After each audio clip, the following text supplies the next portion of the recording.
Good evening, students.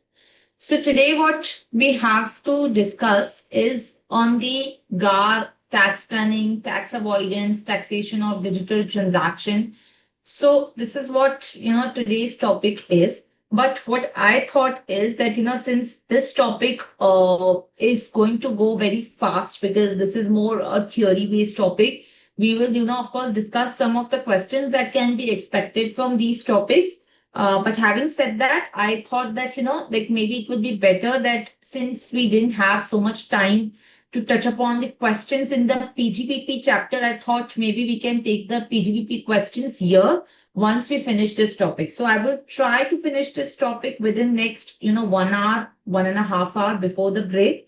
And then another 1.5 hour, we'll focus on solving the PGBP questions because, that will be giving you the more practice. So please start with this topic. Now, what is the difference between students? Very quickly tell me tax planning, tax avoidance, tax evasion. What do you think is the difference between the three of it? Yes. What is the difference?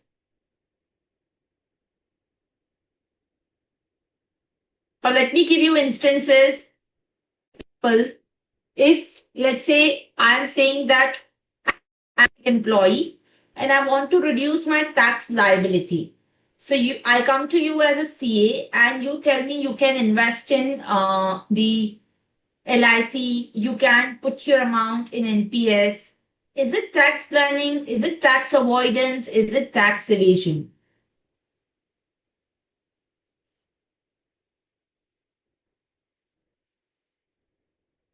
It's tax planning. Okay. Second example, I want to start my business. I reach out to you as a CA that please advise me which entity form should I use. And then you say that company has a beneficial tax rate if you are into manufacturing operations. So you can, avail 15%. Whereas if you go for LLP, it will be 30%. So I therefore incorporate the company on your advice. Is it tax planning, avoidance, or evasion? This is also tax planning. So what do you then mean by tax planning? Yes, Siddharth, this is tax planning. So what do we understand by tax planning? Yes.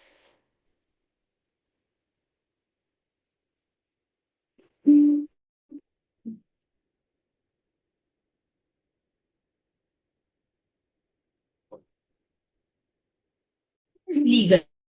So whatever the law is providing you the options to reduce your tax liability, right?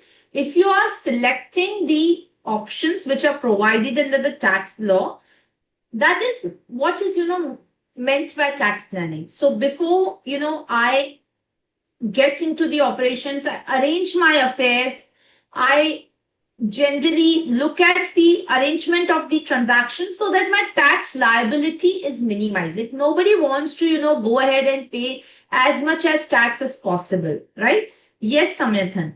So this is basically, planning your affairs intelligently to reduce your tax liability, right? So this is within absolutely the four corners of what?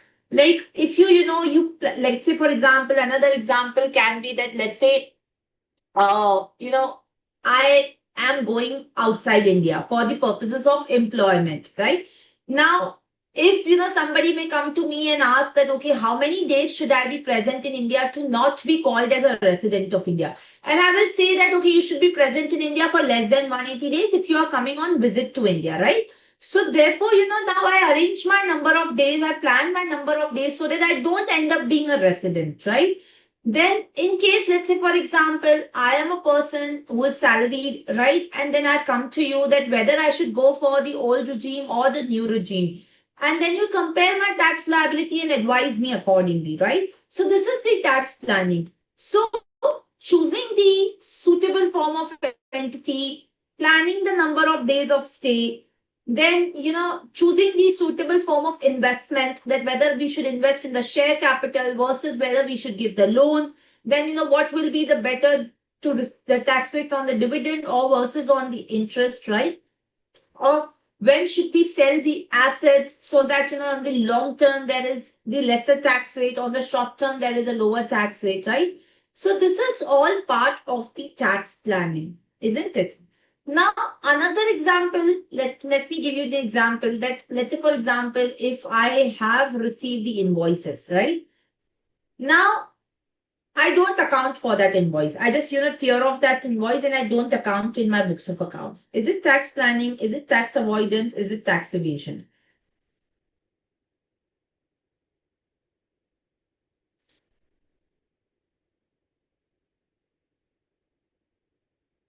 This is tax evasion. Yes.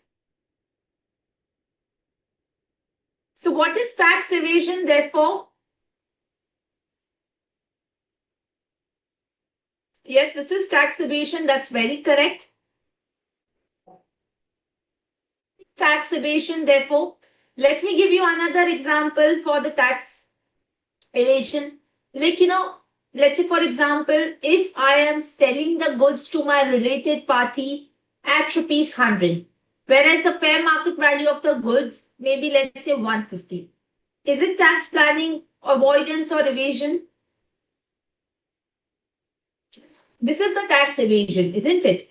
So where we are basically trying to evade the taxes, right?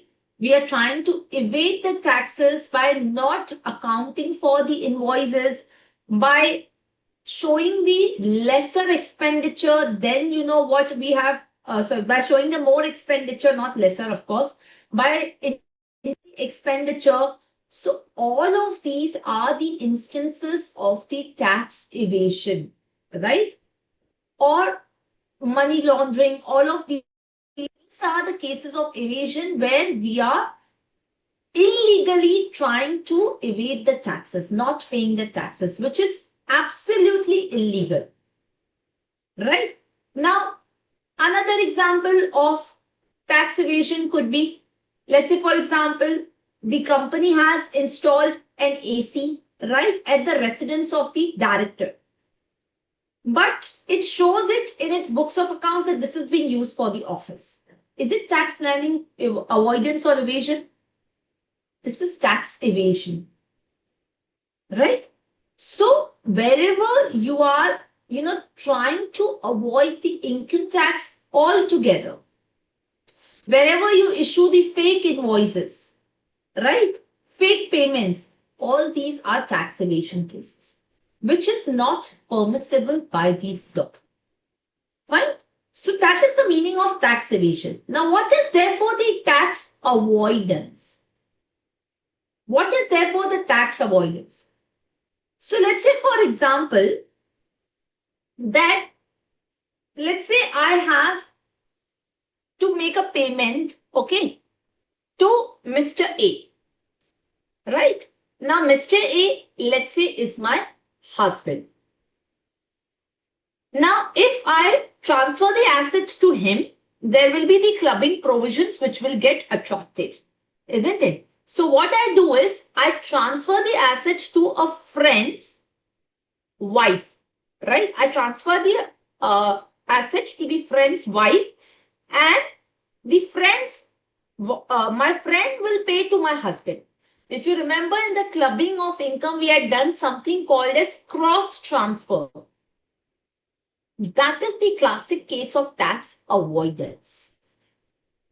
So to avoid the clubbing provisions, I am doing something permissible by the law, but it is not in line with the intent of the law. Yes, Samyatan. Basically, using the loopholes under the law, that is what is tax avoidance. So tax avoidance falls between the tax planning and tax evasion, right?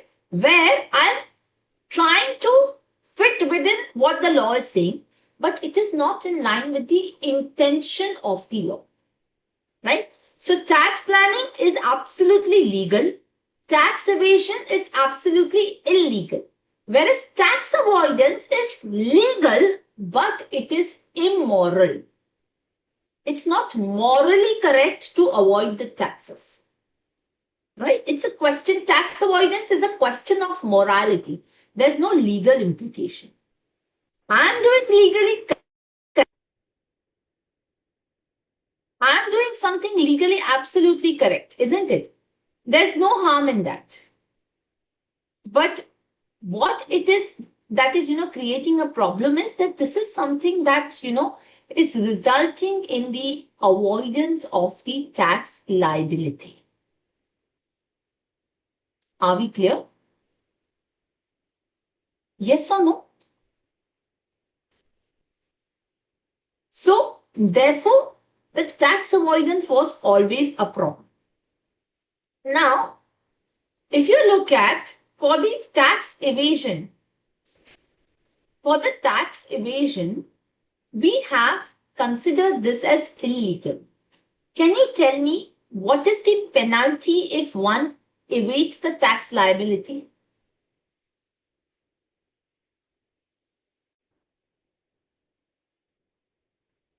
Yes, what is the penalty for tax evasion?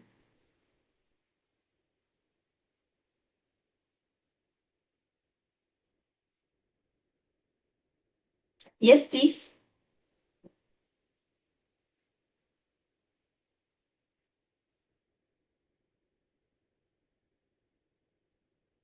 Yes,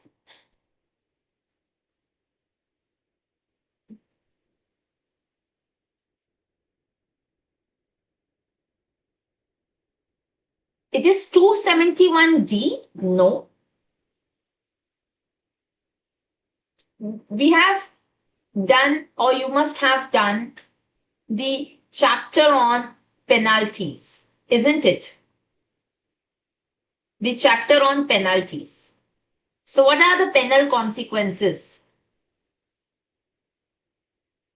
Yes, let me see who answers.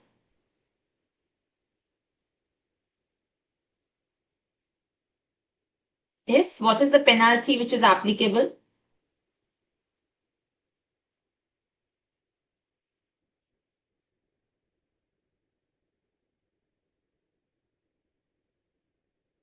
Two 271 AAD? No. There is a penalty under 270A for the underreporting and misreporting of income. Yes, Samyathan. So for the misreporting of income, there is a penalty of 200% of the tax payable on the underreported income. And what is considered as the misreporting of income? So what do we consider misreporting of income as? What is the misreporting of income? Yes. Misreporting of income means misrepresentation of the facts or suppression of the facts, failure to record the investments in the books of accounts, any claim of the expenditure which is not substantiated with any evidence, recording of false entry in the books of accounts, failure to record any receipt in the books of accounts, failure to report any international transaction or the specified domestic transaction. That is basically causing the misreporting of income.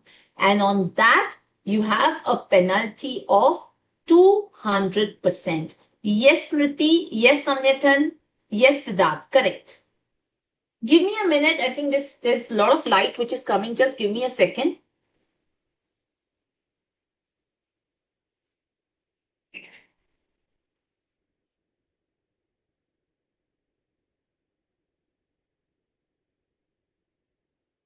Yeah, better, isn't it?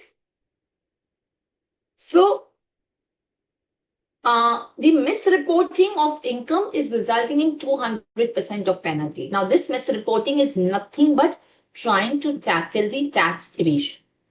And in case you get into any sort of misreporting, there could be the prosecution also instituted. What do we understand by prosecution? Yes, what is the prosecution?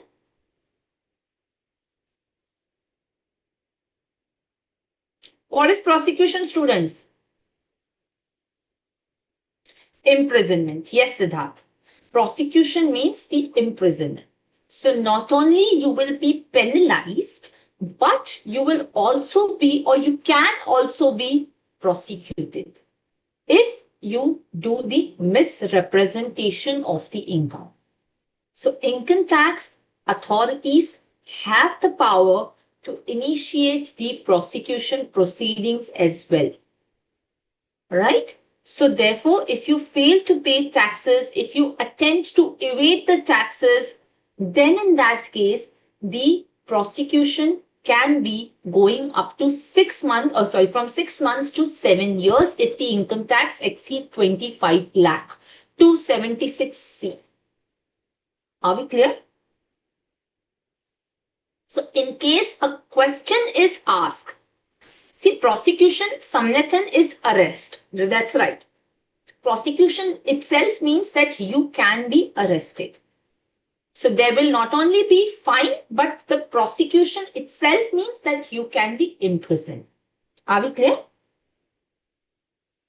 And your proceedings will go under the criminal proceedings code. Are we good? So in case a question comes in the examination on the tax evasion, you will be able to write that these are the consequences when you misreport the income or when you evade the taxes. 200% penalty plus the prosecution under 276C, which will be up from 3 months to 7 years. Are we clear? Fine. So if you see here in your module also, these are the examples which are given over here. Right? Now, avoidance. Now coming to the tax avoidance, as far as the tax avoidance is concerned, now with respect to the tax avoidance, there is no one solution which was given under the income tax law. Right? So income tax law doesn't give any sort of solution as to how do we prevent the tax avoidance which is happening. So, the income tax authorities used to invoke the judicial rulings or the Judicial General Anti-Avoidance Regulation. Right? So, the judicial GAAR which is there is basically the precedents which are developed by the judiciary to attack tax avoidance. You have learned that even under your company law. Like you have learned under even your company law. What is that? The substance over form approach, isn't it? What is the substance over form approach?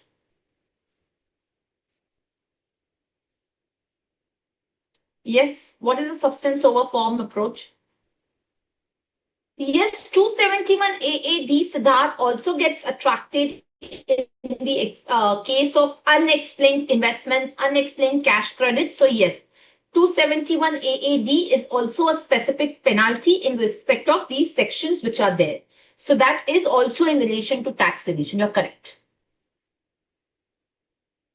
Yes, what is substance over form?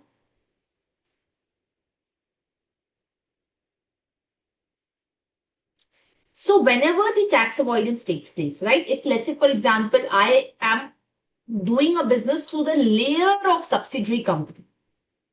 Now, if I, as a court, feel like, or if the tax authorities feel like that this is only done to evade the taxes, this is only done to evade the taxes, then I can adopt the substance over form approach and can look through the transactions, right? Look through the subsidiary there to basically come to a conclusion that there was a tax avoidance which is happening and these are just the sham entities created in between, right?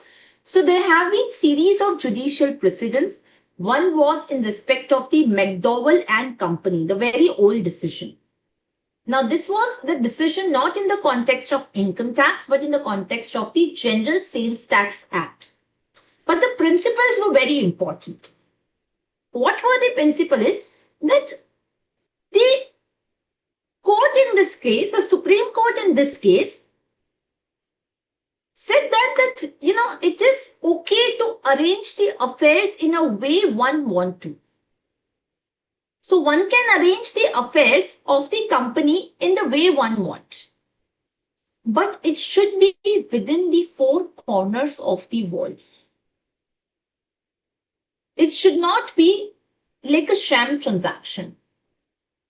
Alright?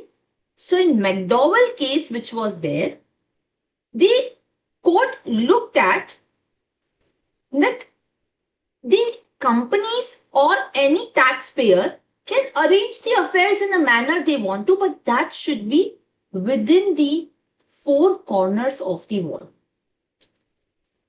Right? So one cannot, say that I will go against the intent of the law.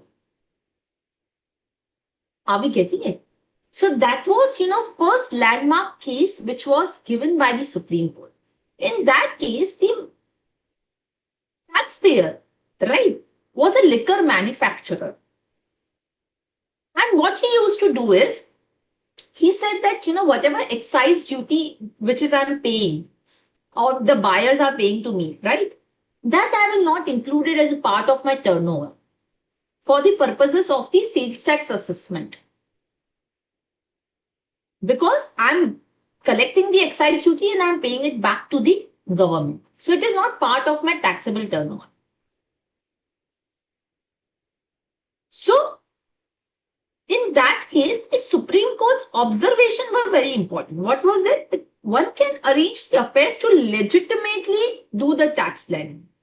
But any kind of device, any kind of arrangement, any kind of transaction which does not have the genuine commercial purpose and which is only aimed at solely avoiding the tax, that is something that a court will never allow. That was the conclusion which was rendered in the case of the McDowell. So, even in future, you will have to remember this decision, because whenever we come to any kind of, the tax avoidance, tax evasion dialogue, we always, keep on referring this decision.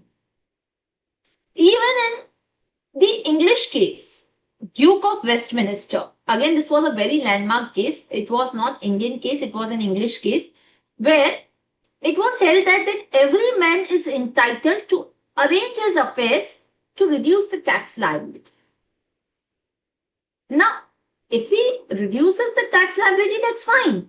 Even if, the tax officer may not like it, but that's fine.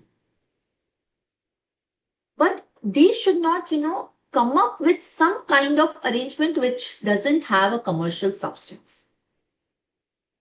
Now, what do I mean by that? Let me give you an example. Let's say, for example, if I am a US company, okay?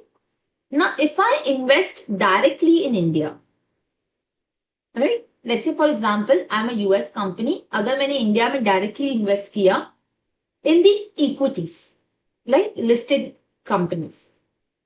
Now, if I sell that stocks, what will happen? What will happen?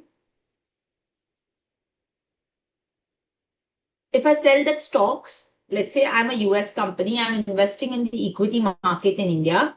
And let's say if I'm selling these stocks, what will happen?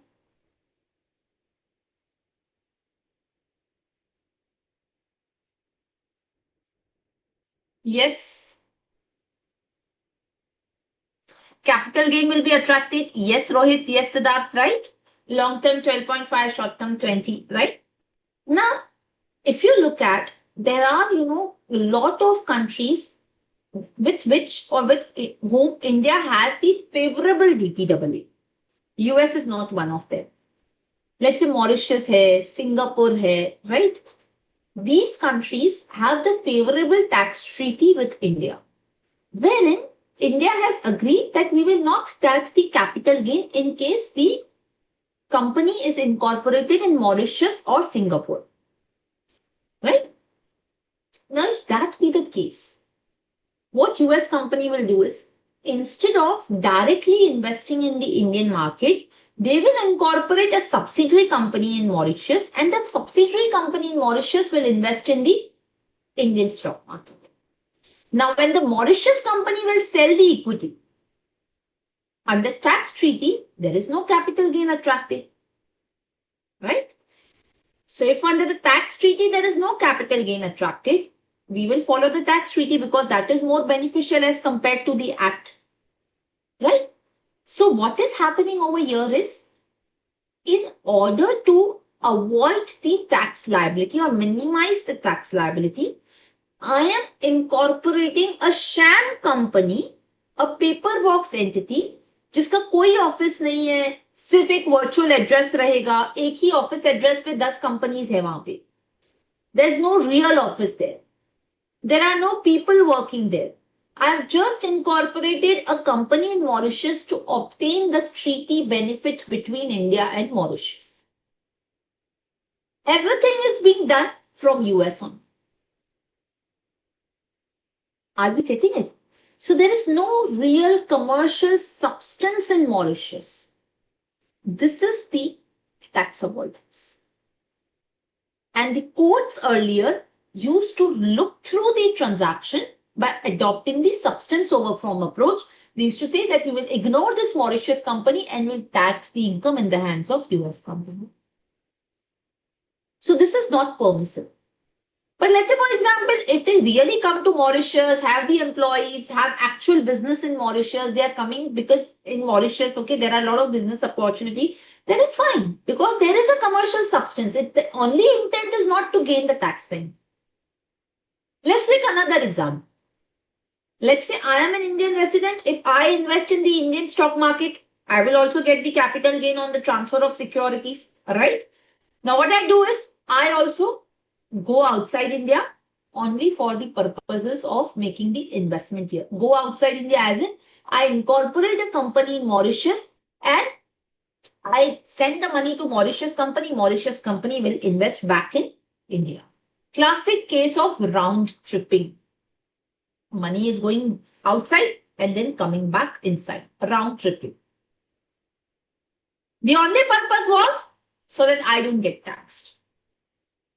Isn't it? Now, is this permissible? Answer is no. Because there is no commercial substance in Mauritius. Only reason why we incorporated a company in Mauritius was to gain the tax advantage. That is the classic case of tax avoidance. So if we adopt any kind of colorable device, sham device, then it is open for the tax authorities to reject the form and look at the substance. Are we clear? Any questions, any doubt with respect to this? So tax planning is legitimate. Tax avoidance with colorable device, sham entity, just to avoid tax without having the real commercial substance is something not permissible. Clear or not? Yes?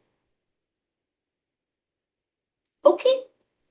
So in these cases, if you look at, if basically, for example, let's say another example I can give you is, let's say there is a company which has 2 units. Unit A is the DTL, right?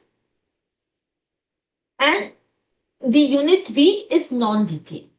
Basically, I'm talking about, let's say unit A claims the ATIA, ATIB, those tax exemptions, and unit B does not claim it. Now, let's say unit B will consistently, transfer the goods from unit B to unit A and will try to divert the income towards unit A. Are you getting this point? Because क्या होगा? में whatever unit A में whatever profits will be there, that will be tax exempt. And unit B, if it purchases the goods from unit A, unit B ka taxable profits will reduce, isn't it? So unit A, let's say, is selling the goods to unit B. Unit A, even if it will be the profit, it will be exempt. Unit B, the more purchases it will make, will be having the lesser taxable profit. Again, this is a classic case of tax avoidance. This is intentionally done to reduce the tax liability of Unit B and to shift the profits to Unit A where they are getting the ATIA, ATIB exemption. Isn't it? So again, this is just a colorable device only to take the tax advantage. If you look at the proper nature of the agreement, the contracts, the underlying activities, you will see this is just a fake transaction. This is just done to obtain the tax benefit. This is not tax evasion because they have recorded everything in the books of accounts. But this is inconsistent because the goods are not actually traveling from the Unit A to Unit B. There's no actual sales made. It's just one entity. So it is not a genuine transaction, but it's just a colorable device. So one can ignore the form and look at the substance of the transaction. Are we getting it? So these were the principles developed over the years to tackle the tax avoidance, the judicial GAAR as we call it. Then in 2017, after the Shom Committee report was published, they realized that there is a need to introduce the legislative GAAR. What do we mean by legislative GAAR? That we embody the GAAR principles in the Income Tax Act. Because judicial GAAR, what happens is, let's say we have a favorable Bombay High Court ruling and we have a against Delhi High Court ruling. So obviously the taxpayer will be bound, or the courts will be bound to follow the judgments which are of the jurisdictional, right? And it may be possible that in one jurisdiction there is no ruling of any high court. So therefore you can refer the favorable out of the two. So there was a lot of discrepancy in terms of the rulings that the courts used to give. Now it is better that we have the legislative provision under the Income Tax Act. We have a codified GAAR, which is now the General Anti-Avoidance Regulations under the Income Tax Act itself. Are we clear? So GAAR is basically codifying the same principle of substance over form approach. Isn't it? It just codifies the same thing, that you should follow the substance over the form. Now, there is also the SAAR present under the Income Tax Act. What is SAAR? SAAR is the Specific Anti-Avoidance Rule. So for certain kind of tax avoidance scheme, we have the Specific Anti-Avoidance Rule. For example, Section 40A2. When you make the payment to related party, now you can obviously, inflate the expenses when you make the payments to the related party. So what will happen is your taxable profits will go down. So therefore we have 40A2, which says we will deny the unreasonable payment. We will deny the excessive expenditure to the related party. That's the SAAR. ATIA 8, again the same thing what I told you. That if the unit under ATIA is transferring the goods, is selling the goods to a non-ATIA entity, the non-ATIA unit, a unit which is not claiming the exemption, then in that particular case, it has to be at the fair market value. Because otherwise you can, again inflate the profits and claim higher ATI. Transfer pricing. When I sell the goods or when I provide the services or when I make the purchases from or to the associated enterprise, transfer pricing regulations are applicable. What do they say? It has to be at the arm's length price so that we do not avoid the taxes by inflating the numbers. Right? Deemed dividend. 222E. What does it say? That if I am giving the loan to the shareholder, instead of giving the dividend, I am camouflaging the payment as the loan to the shareholder. in that particular case, it will be considered that I have given the dividend because it is considered as deemed dividend. Right? Then you have various other anti-avoidance regulation. For example, the clubbing of income.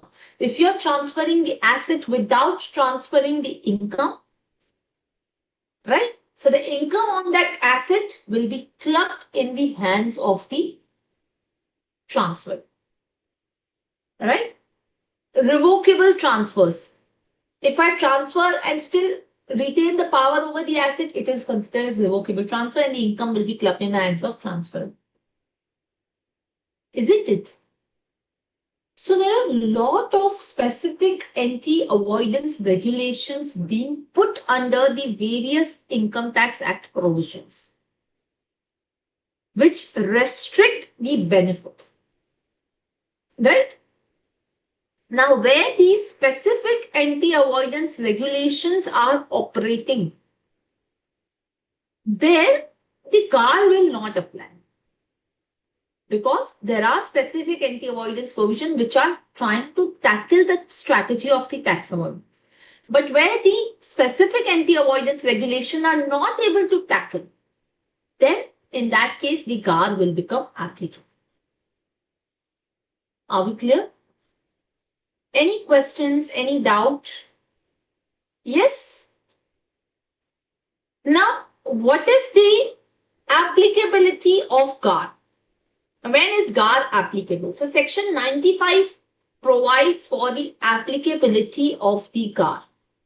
It says that the GAAR will be applicable when an arrangement is an impermissible avoidance arrangement. Remember this word. When an arrangement is an impermissible avoidance arrangement. Right? Now, what do we mean by impermissible avoidance arrangement? We'll see. But the GAAR will apply when the arrangement is an impermissible avoidance arrangement where the main purpose of the transaction is to obtain the tax benefit. Where the main purpose of the transaction is to obtain the tax benefit. And the GAAR will become applicable only when the tax benefit on that transaction exceeds rupees 3 crores. So GAAR will not be applied to a transaction where the tax benefit is lesser than rupees 3 crores. Remember that. So the GAAR will become applicable only if the value of the tax benefit arising from that transaction is more than rupees 3 crores. Are we clear? Yes. So if there is an impermissible avoidance arrangement, that is the important point, right? Now let us look at some examples over here. Mrs. India Chem is a company incorporated in India. It set up a unit in SEZ for manufacturing of chemicals. It claims 50% deduction of profits earned from that unit and in financial year 24-25 and in subsequent years as per section 10AA of the Act. Is GAAR applicable in such a case? The answer is no. Why the GAAR is not applicable in such a case? Because if you look at, this is a tax planning tool. If I want to start my business and if I'm setting up a unit in SEZ because there are tax advantages over there, that's fine. I'm doing the business actually over there. It is not that I've opened a sham entity over there. I'm actually having the operations there. I'm actually doing the manufacturing there. And this incentive is given to me by the government. If I open up a unit in IFSC, that is the incentive given by the government. And if I'm availing that, there is no harm. Even if I reduce my tax liability, because that is a tax planning tool. It is not tax avoidance and the GAAR will not attack tax planning. Are we getting this point? GAAR will only attack the tax avoidance where there is no commercial substance. Because GAAR is nothing but the substance over form approach. In the above example, Let us presume India Chem has another unit for manufacturing chemicals in a non-SEZ area. It then diverts its production from manufacturing and shows the same as manufactured in tax-exempt SEZ unit while doing only the process of packaging there. Is GAAR applicable in such a case?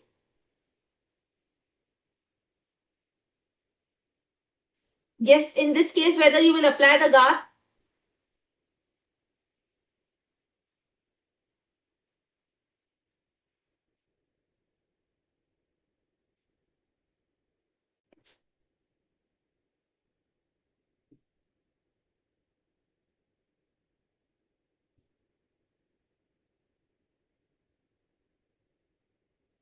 Do we apply GAAR in this case?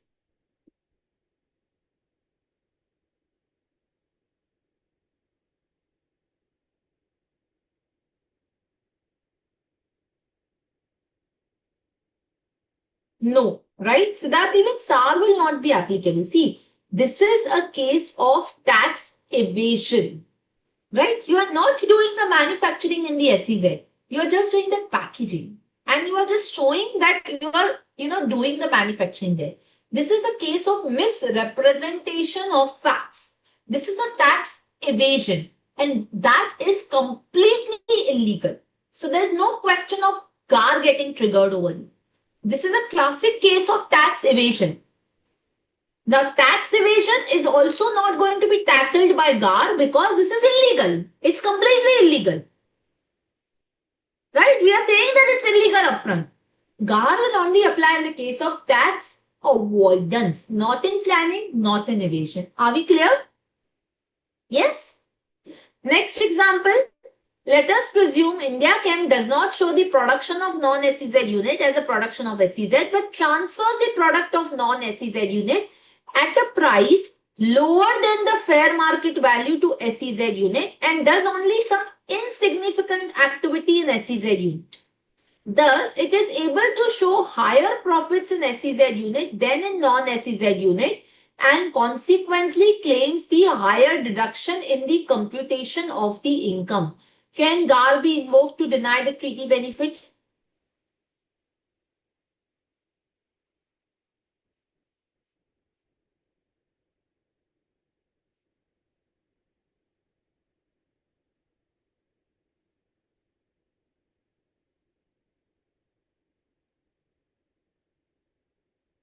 Yes, Siddharth, correct. Here, the SAAR will be applicable.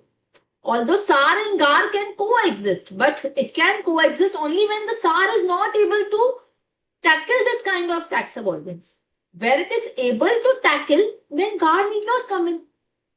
See, it's a simple case, right? See, you have a fight with your friend, right? Or anybody else. Will you call your parents? No, right? You will try to tackle that situation yourself. When it escalates, when you're not able to solve, then only, your parents will intervene. Or your elder siblings will intervene. It's the same case. GAAR is the elder sibling or it's like, your parent. It will only come in picture when, you are not able to solve the problem. When the SAAR is not able to solve the problem. Are we clear?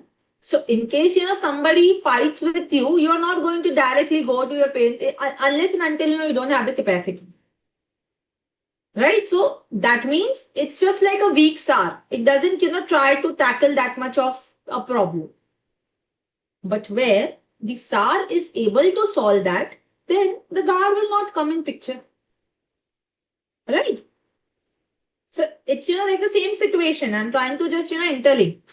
Let's say, for example, if you're walking through the road and in case, you have a fight with somebody, that means if some person is doing wrong, then you have the ability to, tackle that. In case it escalates, then only, your parents will intervene. So that's when, the GAAR comes in picture. So GAAR is the umbrella and the SAAR is basically the units under that. Are we clear? So in this case, we already have a SAAR applicable over here.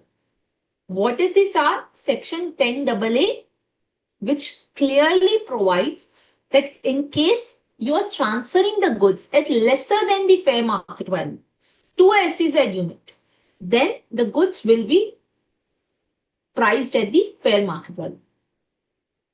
So here if the non-SEZ unit is transferring to the SEZ unit at lower than the fair market value, then obviously we have the ATIA 10AA provision in place to substitute the fair market value.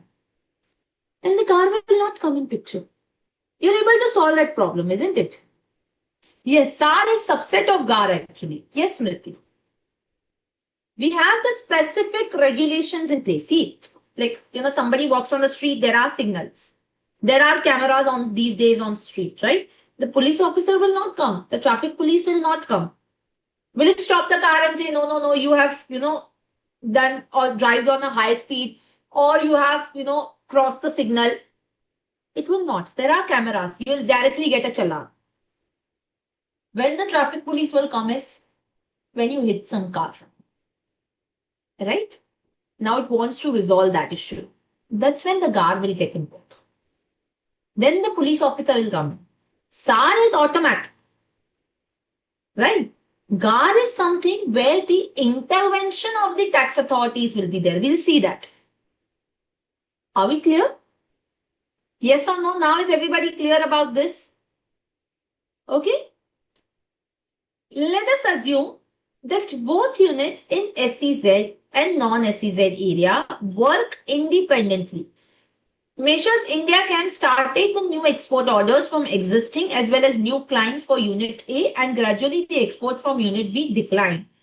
The company offered lower profits from Unit B in computation. Can GAAR be invoked on the ground that there has been shifting or reconstruction of business from Unit B to Unit A for the main purpose of obtaining the tax benefit? Now again, this is specifically dealt under SAAR, right?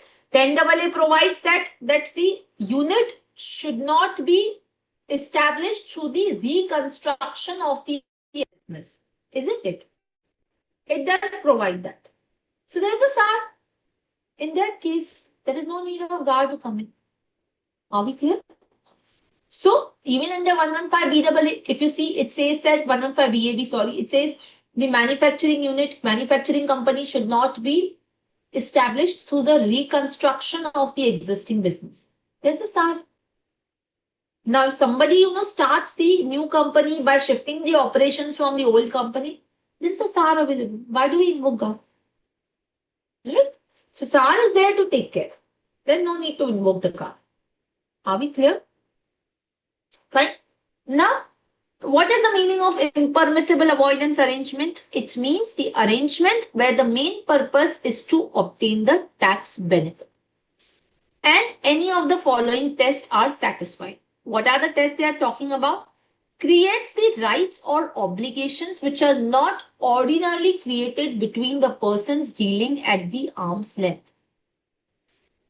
Now, what does this mean? So, it means that if I am having such an arrangement, right, which results in the creation of some, rights, obligations, which generally do not result between the parties which are dealing at arm's length. Let's say, for example, let's say I have been, contracting with you. Okay, we two are different companies, right?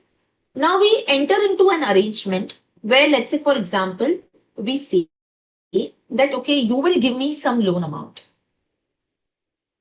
without any interest. Interest-free loan you will give me. For me to basically, start the operations. Now, is it possible that I can get the interest-free loan from a bank? Answer is no. I am dealing with the bank at the arm's length.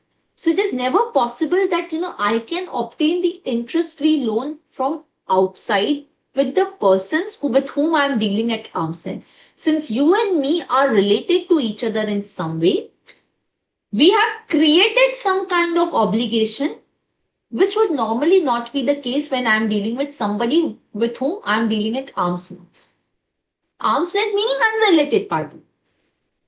So no unrelated party will give me an interest-free loan. If you have given me, that is resulting or creating some kind of right or obligation which are not ordinarily created between the unrelated person. So in this case, the GAAR can be applicable. Now you will say, ma'am, but इसके लिए तो transfer pricing भी है. There is a specific SAAR in place. But transfer pricing will only cover a situation where you are paying me interest at lesser than arm's length price. It will not cover a situation where you are not at all paying me something. Or our terms are like that I will never repay you.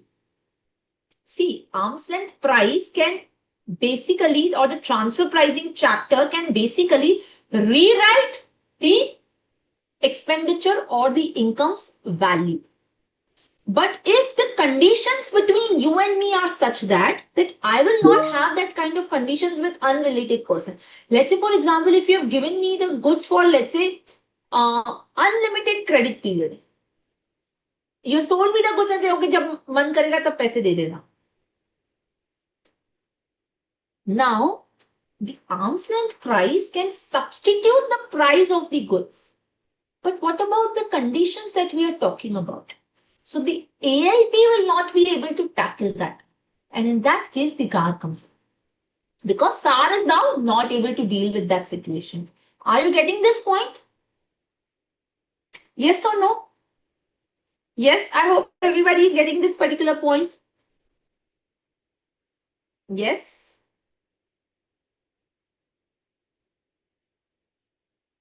Clear? Okay. So this is, basically an instance where, let's say, for example, you are going to a store to, let's say, buy the shoes and you get it for free. Right? Or you get it, like, you buy the shoes and then, the shopkeeper tells you that, okay, you come and pay me whenever you want. Now, would you be able to obtain these kind of goods from any other store in the market? If you're not related to them, the answer is no. Right? As far as the transfer pricing is concerned, what it will do is it will substitute the price of the goods to, let's say, 1,000 rupees. But what about the conditions between that you and me have agreed? That you will, pay me money after like, maybe 3-4 years. Now, this is something not at arm's length price. So there the GAAR will come in and rewrite the transaction and say that, okay, how we would have, priced this kind of service where you are giving me the goods for 3-4 years for free. So obviously my price should go up. It should be more than the 1,000 rupees. 1,000 rupees is the value of the shoe, which you would have bought from some other person. But that some other person would have sold you on at that time only when you would have made the payment, not after 3-4 years. So there has to be the accounting of the 3-4 years interest. That's what GAAR will do because ALP is not able to do. Clear? Results directly or indirectly in the misuse or abuse of the provisions of the Act. So this means that you're following the Act in the letter, but not in the substance or the spirit or the intention of the law. Let us see here, they have given some example. Let's say this is A Limited and it has two subsidiaries, K and L, and they have invested 9.95 in Indian company. Now, under the tax treaty between India and this country, F, the capital gain which will arise from the sale of this Indian company's shares would be taxable only in country F if the transferor is the resident or the seller is the resident of country F, except where the transferor holds more than 10% interest in the capital stock of Indian company. So the treaty between India and F says that the capital gain arising on the sale of shares of Indian company will not be taxable in India. It will be taxable in your home country. It will be taxable in the country where the seller is resident. But if the seller is holding more than 10% shares in the Indian company, then the capital gain will be taxable in India. Now, to avoid that, if A would have directly invested in Indian co, it would have been taxable. So what A does is, it incorporates the two companies, K and L, and they are investing lesser than 10% in the Indian company. Now, the total of this is 20% almost. Now, as per the letter of law, they will say K will sell Indian company share. It will say it is less than 10%. L will also say it is less than 10%. So we are eligible for the exemption. But this is not the intention of the law. Because in reality, K and L have not independently made the investment. It is A who is making the investment in Indian company through K and L. K and L are just, sham companies. So here the GAAR will get invoked. Or the example that I gave you, I want to invest the shares of Indian company, but if I directly invest, I will face the capital gain liability. So I will go to Mauritius, incorporate the company, and then invest back in India. So this is the classic case of misusing the provisions of the Act. And in that case, the GAAR will apply. It will rewrite the transaction as if I have directly invested. So it will look into the substance because the form is sham. So it will ignore the form and will look at the substance and will consider what if I would have directly invested in Indian company, what would have been my tax plan. Are we clear? Yes. Lacks commercial substance or is deemed to lack the commercial substance. Now what does this mean? Lacks the commercial substance. Now they have defined what do we mean by arrangement to lack the commercial substance. The certain arrangements have been deemed to lack the commercial substance. The substance or the effect of the arrangement is inconsistent with the individual steps or part of the arrangement. Basically, the form is not reconciling with the substance. Right? Involves a round tripping financing. I just now told you I invest in Mauritius company, company again reinvest in India. Round tripping. And accommodating party. Let's say, for example, I incorporate a shell company, subsidiary company in between just to take the advantage of the tax benefit. The example just now we saw. Elements that have effect of offsetting or cancelling each other. Let's say, for example, I gave loan to you, you gave the loan back to me. So I am paying you the interest, you are, let's say, again paying, or I am paying you the interest, you are paying the dividend to me. Right? So again, effect of offsetting or cancelling each other. The transaction which is conducted through one or more person and disguises the value, location, source, ownership or control of funds. So again, if let's say, for example, the ownership is with the US company, but they have just for the purposes of claiming the treaty benefit incorporated a company in Mauritius. It involves the value, location of an asset or of transaction or of place of residence of any party which is without any substantial commercial purpose. The same example, US company is incorporated SPV in Mauritius. It doesn't have any commercial purpose. It's just only to obtain the tax benefit. It does not have a significant effect upon the business risk or net cash flows of any party to the arrangement apart from any effect attributable to the tax benefit, meaning that you are not having any commercial purpose. Basically, you do not have any risk involved because only when you have risk, that means you are eligible for some returns, right? Because only when you are undertaking the risk, you are doing the real business. There is no net impact on cash flows. You are getting the payment, you are going to pass on the same payment to your shareholder. That's what is the meaning. So basically, what they are trying to say is that these are all the sham transactions. And if that be the case, the GAAR will get attracted in that situation. Are we clear? Yes or no? Let us look at one example.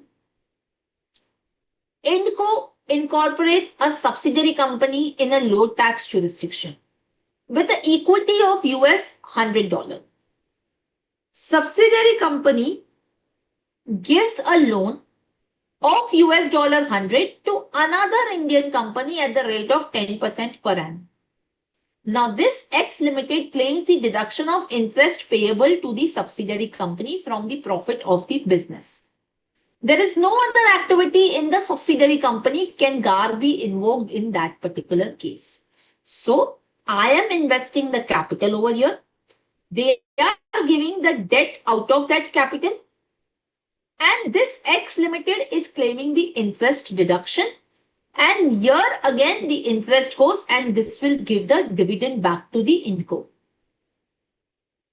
Now in this case, the arrangement again involves the classic round tripping. The funds are coming from Indian company, going out and again coming back to the X Limited. So this is an arrangement which lacks the commercial substance because subco has no commercial substance. And consequently, this subco may be disregarded and may be directly considered that INCO has made the investment or given the loan to X Limited. Are we clear? Any questions? Yes? Another example if you see. Now this Y is incorporated in country 1. Alright? It is not a resident of India. It's a foreign company. Z has made the investment in the Y. Z is an Indian company. There is A Limited, which is a company incorporated in F1 country, which is a subsidiary of Y. 100% subsidiary of Y. Now, A Limited and Z Limited.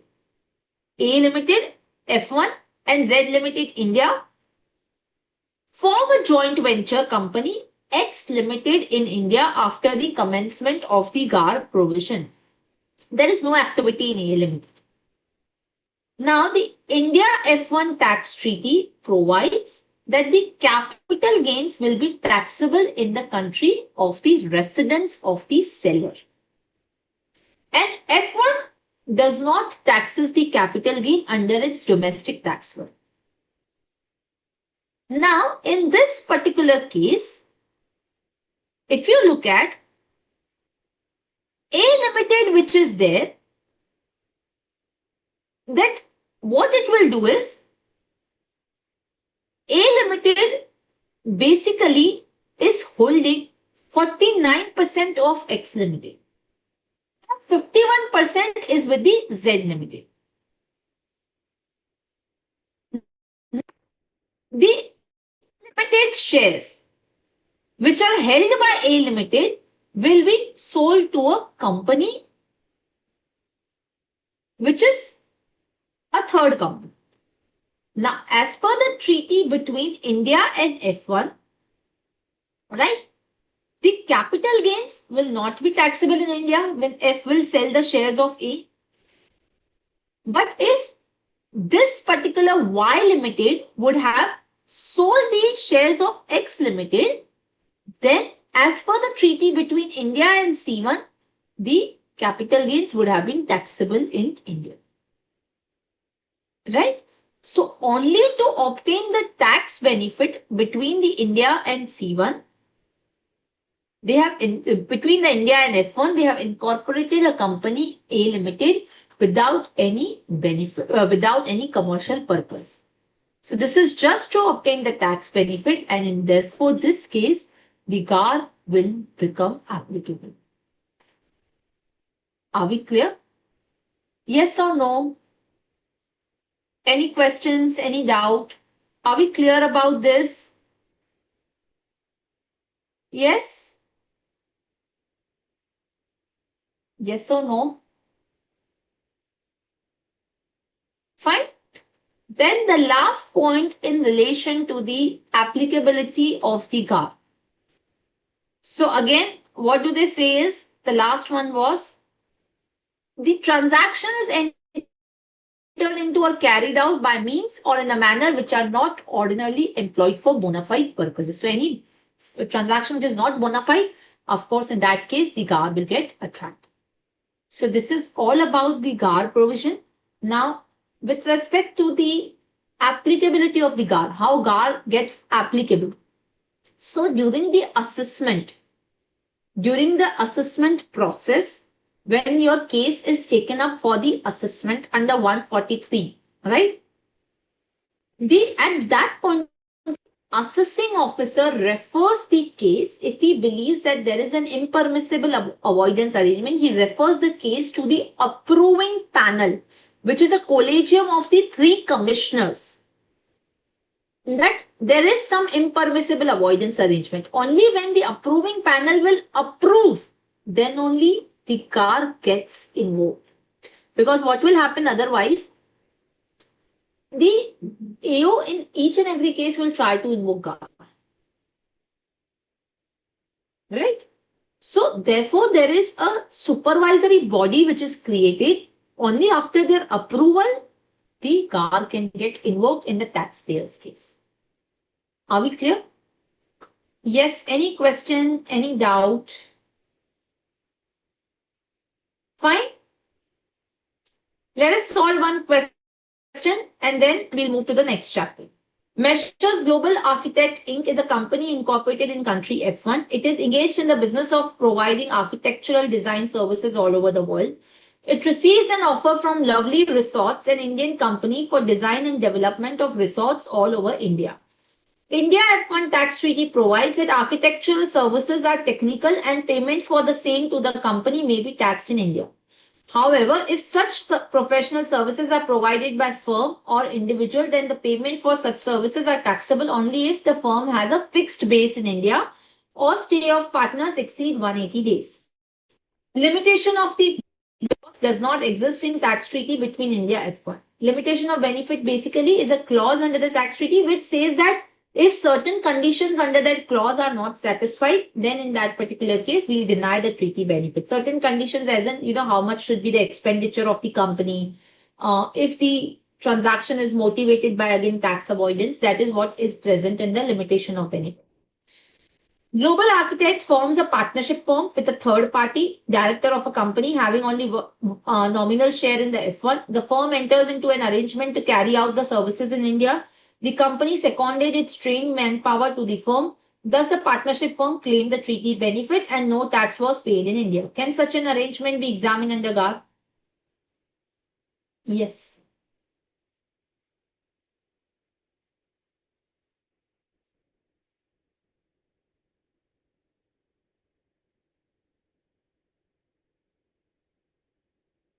Yes, it can be, because here the arrangement is basically done in a way the partnership firm is incorporated just to claim this treaty benefit. So in this particular case, the GAAR can get invoked. And remember one point, section 90, subsection 2A, you will quote this in exam, clearly provides that even if the treaty is more beneficial, the GAAR can override the tax treaty. Section 90, subsection 2 of the Income Tax Act says that the act or the treaty, whichever is beneficial, shall be applicable. So if the treaty is more beneficial, the treaty will be applicable. But section 90, subsection 2A says that even if the treaty is more beneficial, the GAAR can still override the tax treaty. Are clear? So this is our chapter on the GAAR. In case you have any question, please feel free to ask me.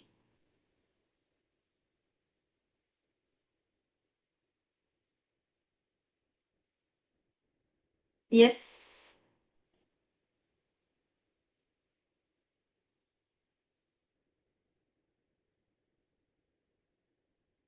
No questions? Okay. So if there are no questions, we can start with the next chapter, which is the income from the digital transaction. Again, a very small chapter. And what is important in that chapter are the two things. One is equalization levy. Who will be monitoring to identify these kind of activity? As I said, the assessing officer will do it, Samyatan. Okay.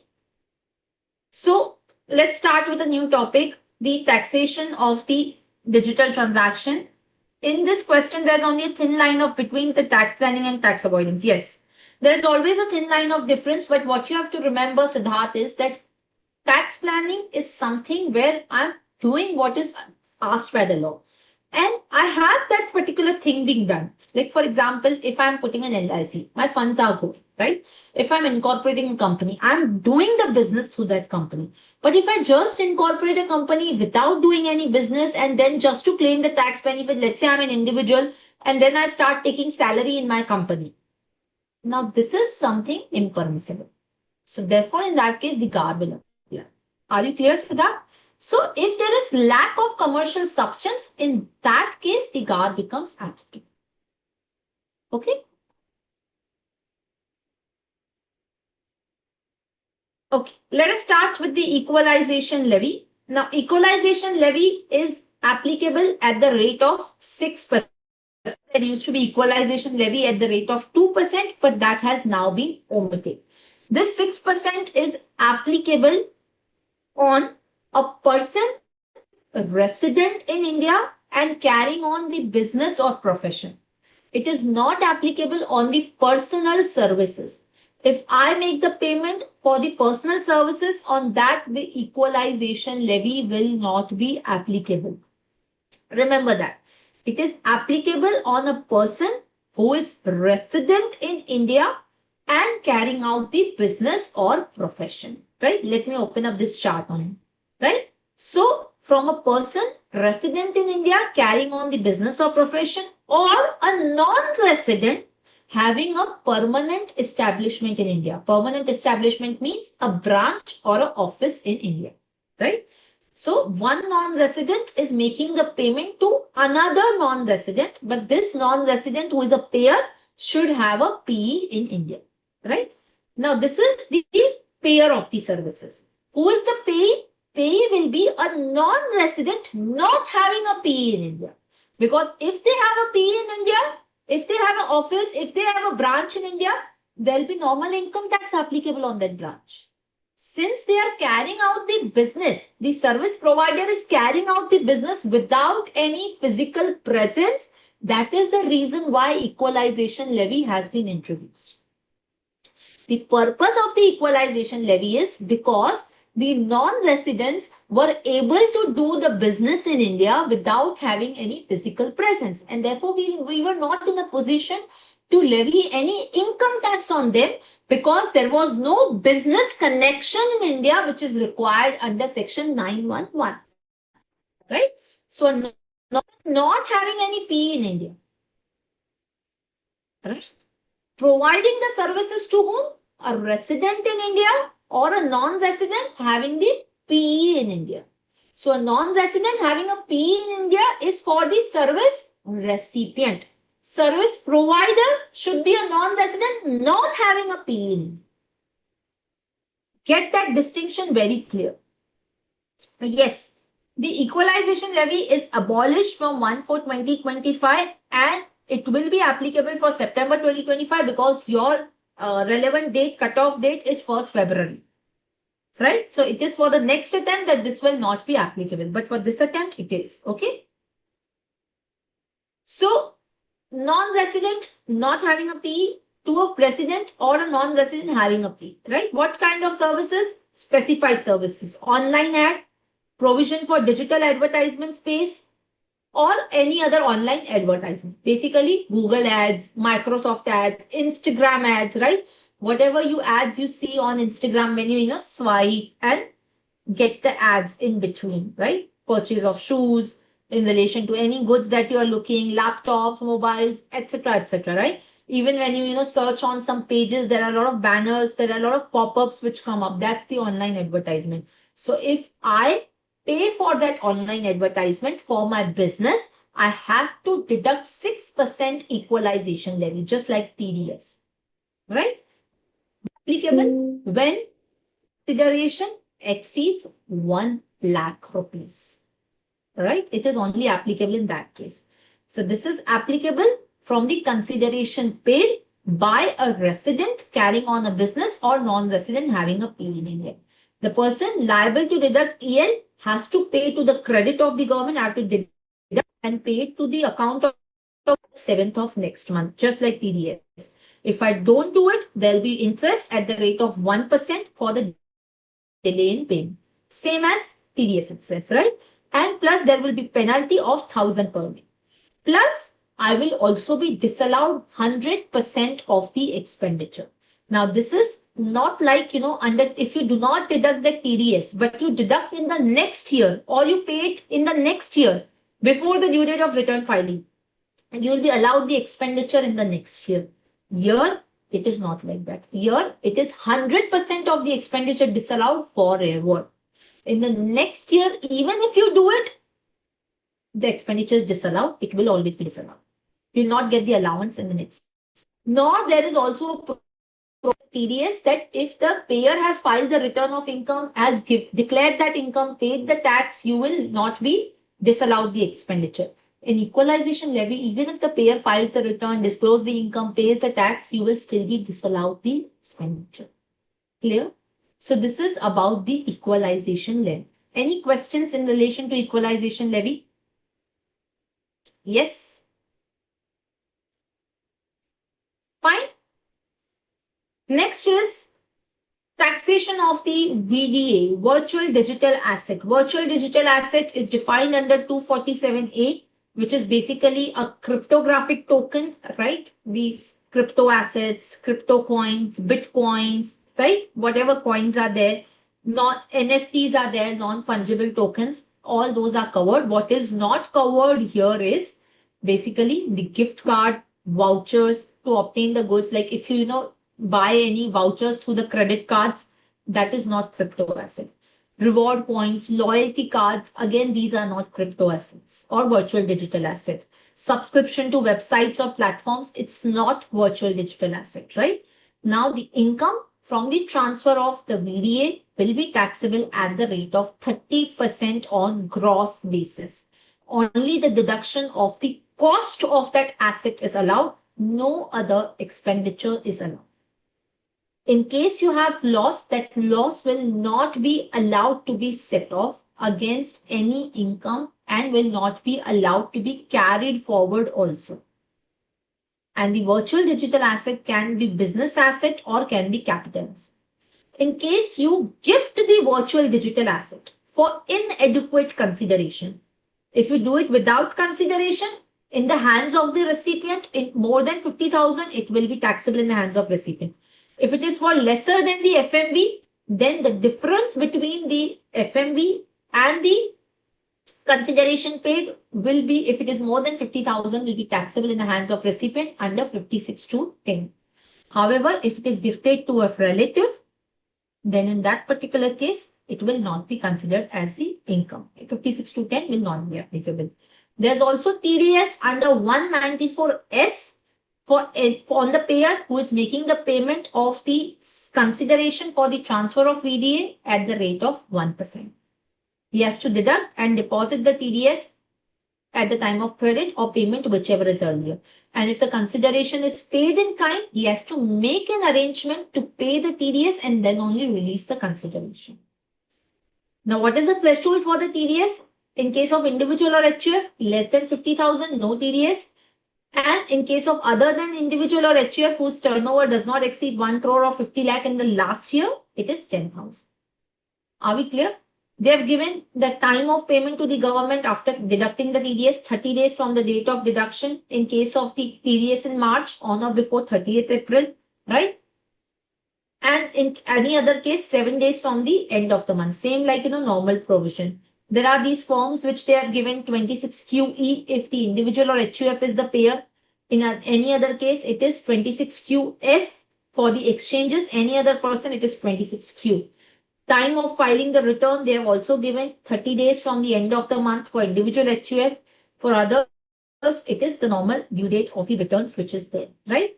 So this is about the taxation of the virtual digital asset.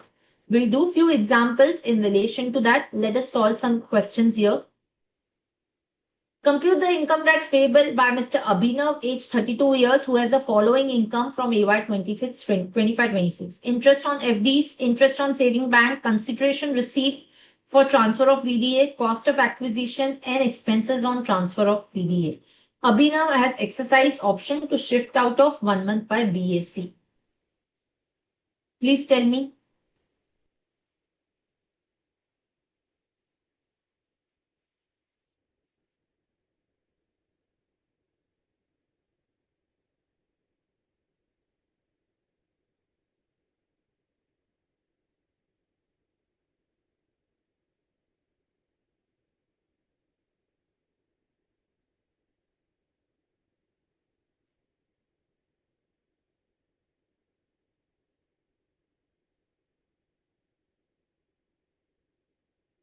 No. Use of software available is permissible for VDA or not? I didn't get the Devrata question. Use of software is permissible. Like in what sense? I didn't get it.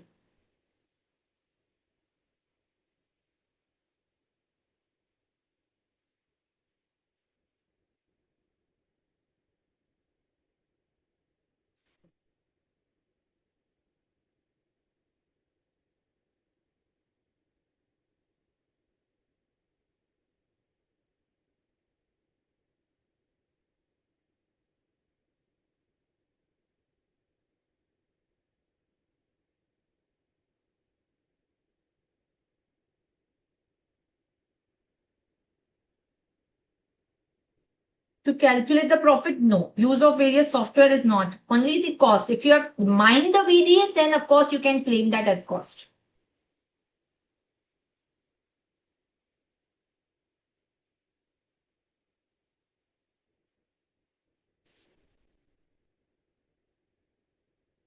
Yes, quickly tell me the answer. It's very simple question.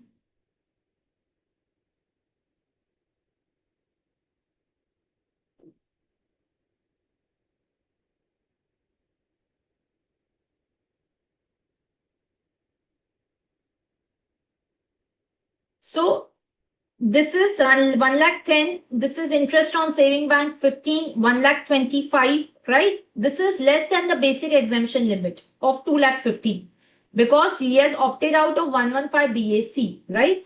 So any which ways there will not be any tax on the other income.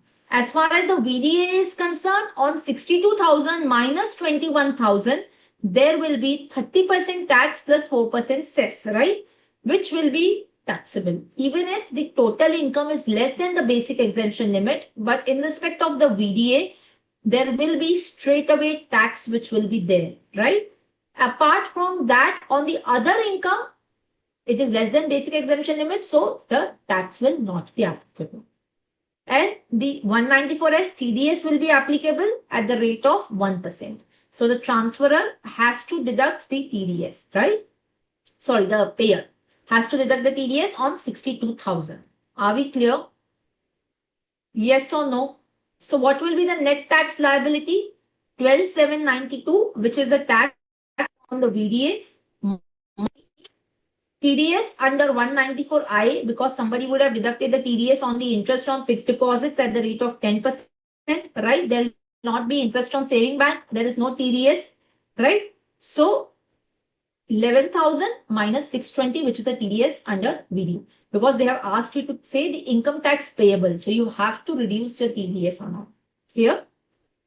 Next one, compute the income tax payable by Mr. Siddhant, who has the following income. Income from salary, interest from saving bank, consideration received on transfer of VDA to Harsh, cost of acquisition of VDA.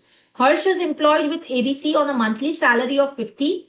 In addition, he has interest on saving bank with Bank of India. He has not exercised the option to shift out of 115 BAC.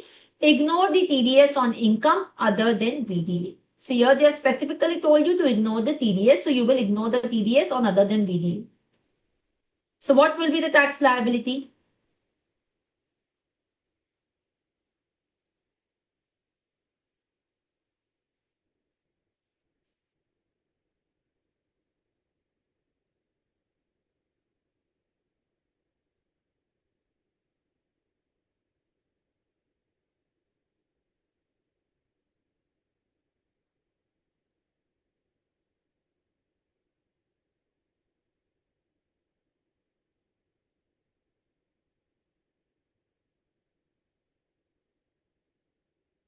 %30 on 45,000. That's right.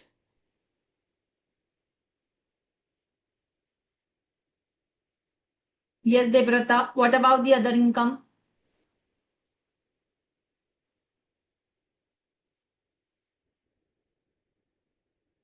So my total income comes to 840 plus 12,000 bank interest, 852. Income from VDA is 50 minus 5,000 cost, 45,000. On 852, I will apply the slab rate, right? Up to 7 lakh, 5%, more than 7 lakh, 10%, right?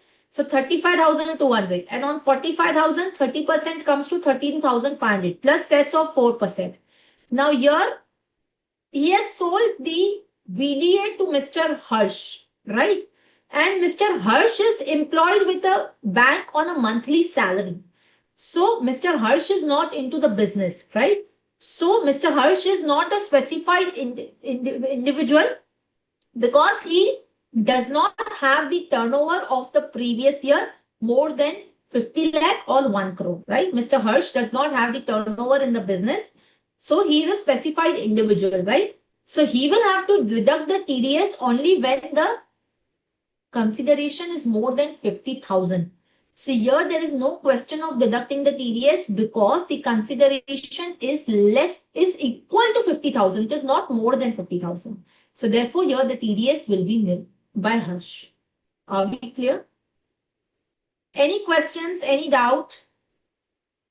Yes? Are we following this?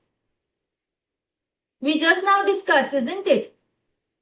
If you see here, we said that the TDS will be applicable by a specified person only when whose total sales or gross receipts exceed 1 crore or 50 lakh in the case of business or profession. And the threshold limit is 50,000. And they have given you in this question the information about Harsh, who is the payer of the consideration. They are saying that he is a salaried person. So there is no question of his turnover being more than 50 lakh or 1 crore in the last year because he is not into business.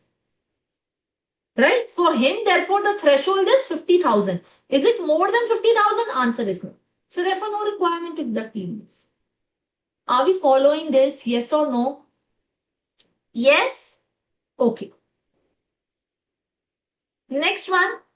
Compute the income of Mr. Raj, age 32 years, business loss 3 lakh 18, interest on FD 18, consideration on transfer of VDA 4 lakh 20, cost of acquisition 20,000. What will happen? You have to compute the income tax.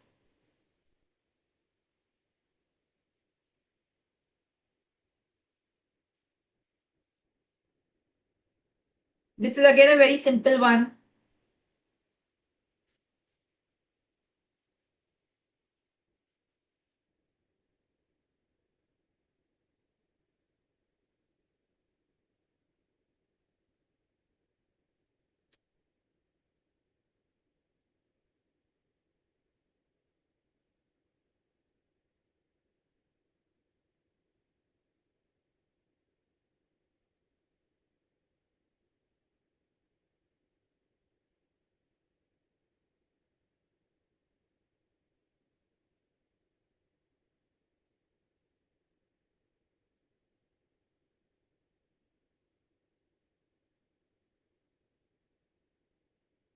Only 30% on 4 lakh? Yes, Devrata. Only tax on VDA, no set off of loss is allowed. Yes, correct. Yes, Siddharth, correct. See, here I have a business loss. So this I will set off against the interest on fixed deposit, right? Business loss can be set off against the current year business loss. It is there. It's not the brought forward. If it would have been brought forward only, I can set off against the business profit. This is the current business loss. I can set off against the income from other source. So this will be 0, right? Now 420 minus 20 is 4 lakh. On 4 lakh, I will apply 30% tax, right? And here the consideration is 4 lakh 20. So obviously the payer has to deduct the TDS at the rate of 1% on 4 lakh. Sorry, 4 lakh 20, right? So 4,200 will be deducted from the net tax payable, right? And the balance will become taxable. Are we clear? Yes or no? Yes. Any question? Any doubt? Fine. Okay.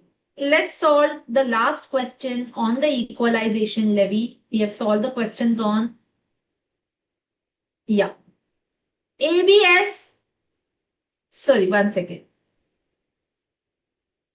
Yeah. This one. MNO, a country A based company, is carrying on the business of manufacture and sale of furniture under the brand name Purewood. In order to increase its share in Indian market, it launches a massive advertisement campaign of its product. For the purposes of online ad, it utilizes the services of PQR, a country Y based company. During the previous year 24-25, MNO paid 5 lakhs to PQR for such services. Discuss the tax implication in the hands of MNO if both MNO and PQR have no PE in India. What will be the first case?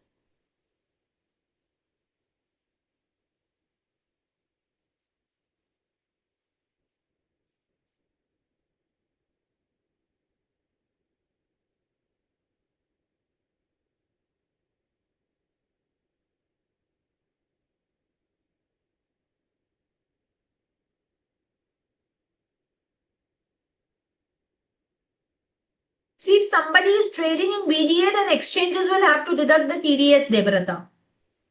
Yes, there will not be any equalization levy over here because MNO and PQ, this service provider is MNO and PQR. Sorry, PQR is a service provider who does not have a PE in India and therefore it is eligible service provider. MNO, who is the service recipient, will be only liable to deduct equalization levy when it has a PE in India. Now, in this case, the service recipient does not have a PE in India, therefore MNO is not required to deduct the equalization levy, right? What about if MNO has a PE in India but PQR has no PE in India? Second instance,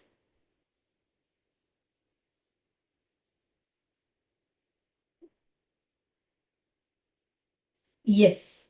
So if the recipient has a PE in India, then they have to deduct the equalization levy. The consideration is more than 1 lakh. What will be the percentage? 6% of 5 lakh, right? 30,000. Now this will be deducted and paid the balance consideration to the PQR. And in the hands of PQR, this income will not be subjected to income tax because once the income is subject to equalization levy, the amount is exempt from income tax. Are we clear? Yes or no? Any questions? Any doubt? Okay. What if PQR also had the PE in India? What if PQR had a PE in India?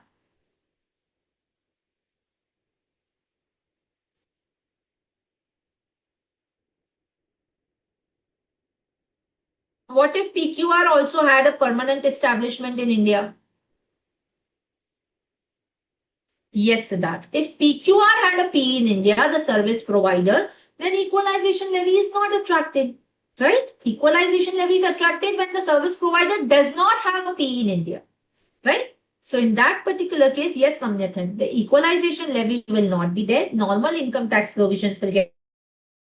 PQR will be deemed to have a business connection in India under section 911 and there will be income deemed to accrue or arise in India.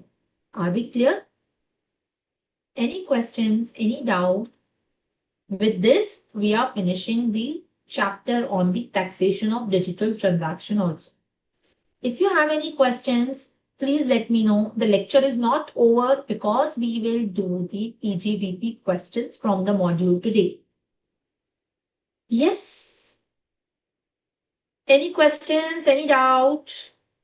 Clear? Okay. So let us take a 10-minute break and after that we will start solving the PGBP questions. Let's take a break of 10 minutes.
for the questions around the PGBP.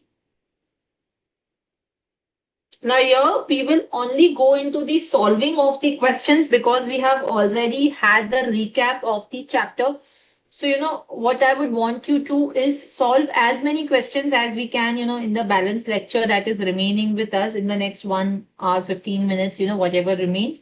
So, what we will do is we will try to solve the more questions on the sectorial deduction also, because that's what, we had not touched upon when we were dealing with the PGBP class. Okay. So, let us start with that. Let me share the questions to you.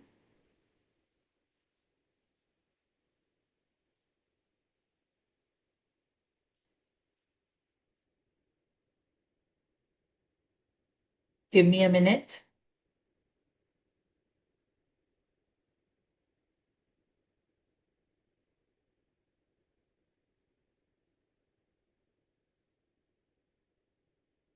Okay. ILT Limited is engaged in manufacturing of pipe and tube. The profit and loss account for the company shows a net profit of 405 lakhs. The following information and particulars are furnished.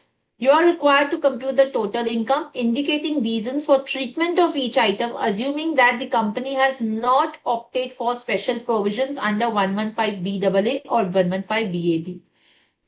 A group-free air ticket was provided by a supplier for reaching a certain volume of purchase during the financial year 24-25. The same is encashed by the company and credited to the general reserve account.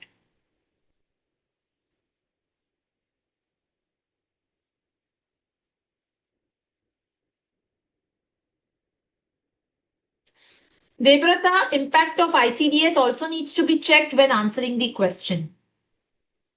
In case there is discrepancy between the Act and the ICDS, of course, the Act applies.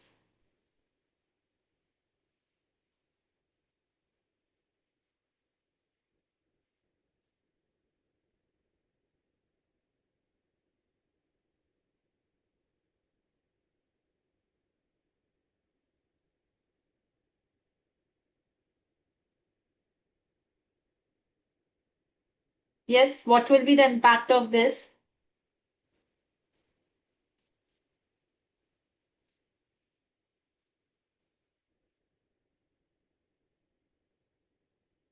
Faster.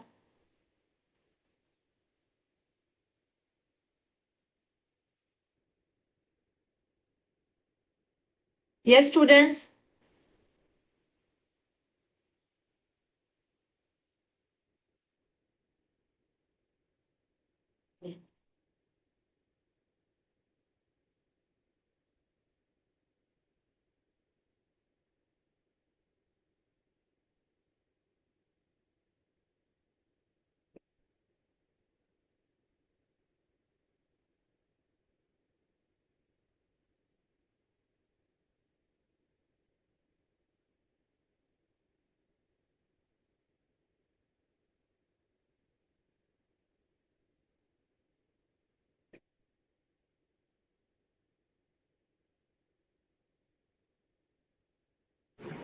Taxable. It will be taxable under which section? 28. 28. Yes, you are correct. So this will be taxable as what? Perquisite, isn't it? Or benefit in cash, right? So this will be taxable, students, isn't it? So this is a air ticket which is a benefit in kind given by the supplier. So this will get taxable under section 28 of the Income Tax Act. Right? What is the subsection that we have? 28. Anybody remembers that? 28.4, isn't it? So this will be taxable under 28.4. Fine. Next one. Next one. Regular supplier of raw material agreed for settlement of 8 instead of 10 for poor quality of material supplied during the previous year, which was not given effect in the running account of the supplier. What will happen to this?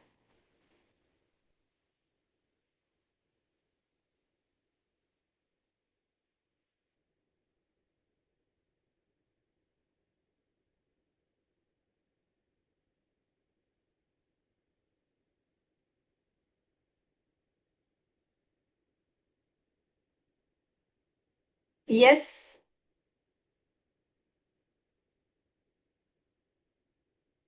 Deemed income? Yes, you're correct. Which section? Also tell me the section number. Which is the section for this? 41 as waiver. Yes, Siddharth. Yes, very good. So this is 8 lakh is allowed instead of 10 lakh of my liability. Now this I would have claimed as a deduction in the last year because I have purchased this. So there is waiver or remission of the liability. So this will be 2 lakh will be deemed as income under section 41.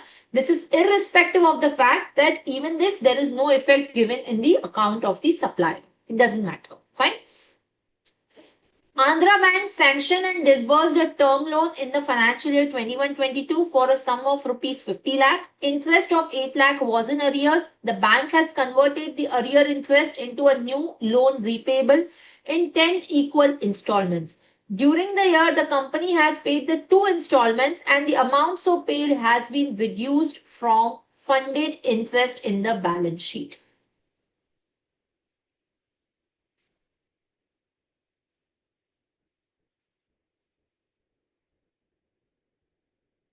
Yes.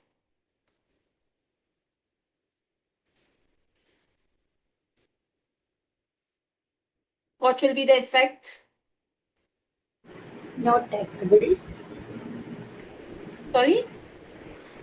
Not taxable. Allowable. Not taxable, but it is allowable as a deduction. How much Yes. will be allowed?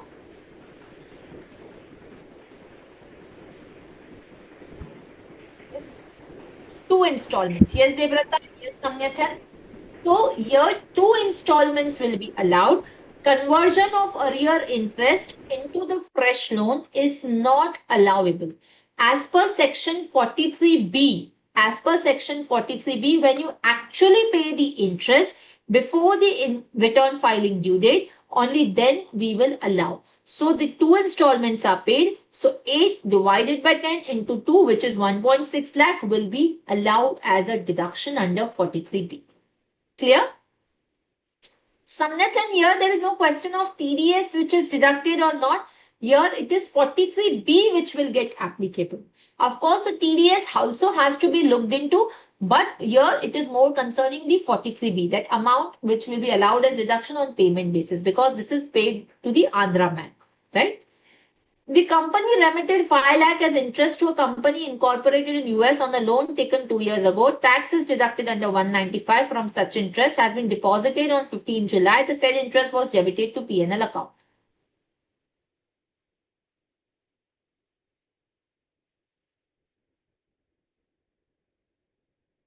What will happen?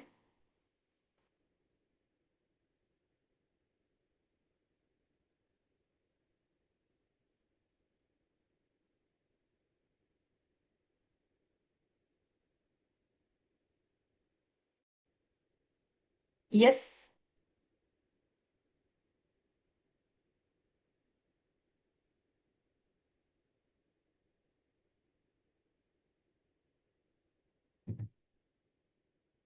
Yes, please. This is very simple.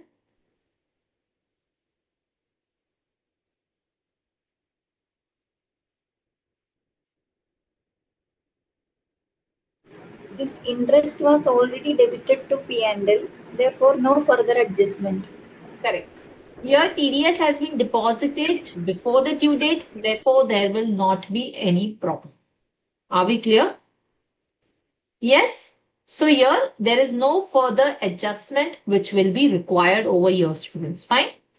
Okay, next one. Sandeep, a sales executive, was stationed at HO at Delhi, was on official tour in Bangalore from 31st May 24 to 18 June 24 and 28 September 24 to 15th October 24 for business. The company has paid Sandeep's salary in cash from its local office at Bangalore for the month of May, September, amounting to 45 and 47 net of TDS and other deduction. As Sandeep has no bank account at Bangalore, these were included in the amount of salary debited to the P&L account.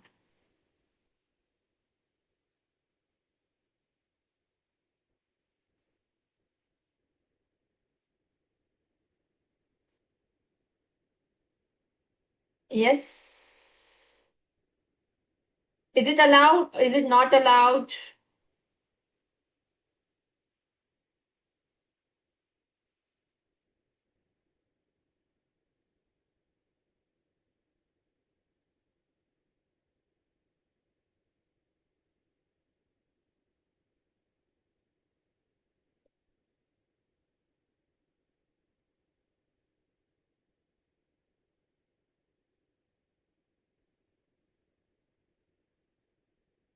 Yes, please, faster.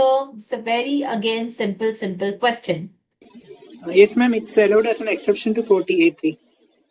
Exception to 40A3? Yes.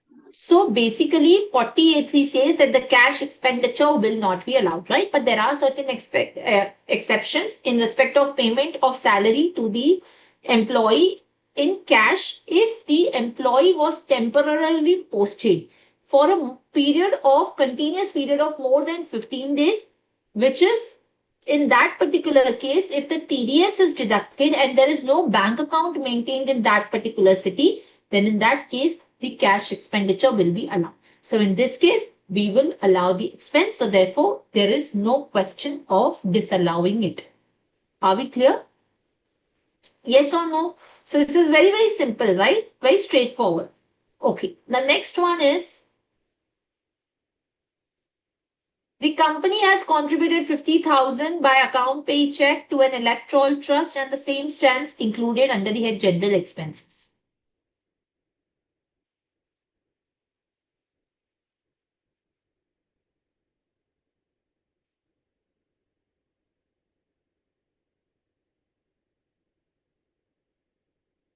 Taxable. Not taxable. It will be disallowed, right? We're going to write that this is disallowed because under which section says that it is disallowed? 37. Contribution to the electoral trust is not an allowable expense. It needs to be added back, but you can claim the deduction under Chapter 6A 80GGP, right? So you'll claim a deduction under 80GGB since it is paid in check. Are we clear? Very simple question. Fine. Yes or no? Okay. Now let me give you one question which we had put it in the regular lecture on 33AB. Okay. Label T Limited is engaged in the business or in the growing and manufacturing of the tea. This is net profit for the financial year 24-25. It should not be 23-24. It should be 24-25. Is rupees 50 lakh, right? The company was incorporated on 1 June 2021. Following were debited or credited to the P&L account, right? Depreciation is rupees 5 lakh. So we'll do one by one. What we will do with the effect on depreciation?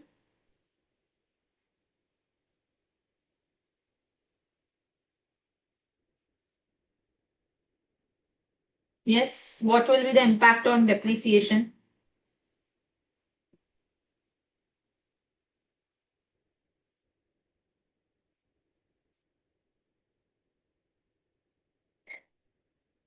Yes, students.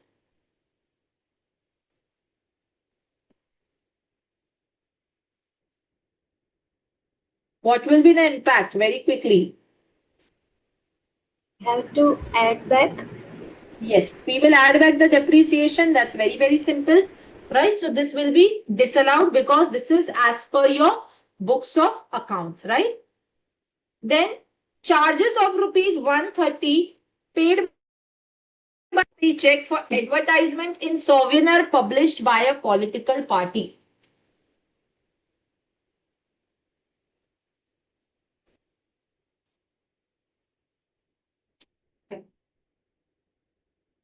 Yes.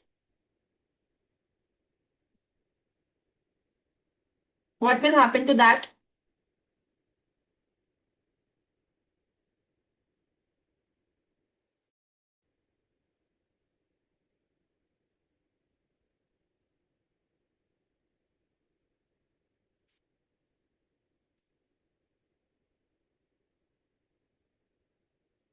Yes, please.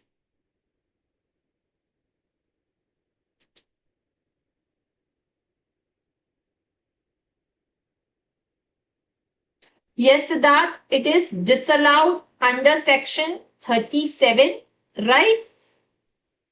37 to B, contribution for advertisement to political party souvenir is disallowed, isn't it? And you will claim the deduction under 80 double G B. Isn't it? Yes or no? Fine. Yes or no, students? Okay. Next one. The company incurred the preliminary expenses of 42 lakh.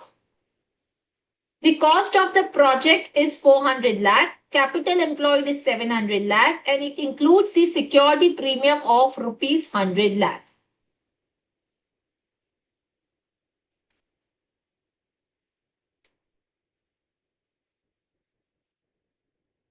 Yes.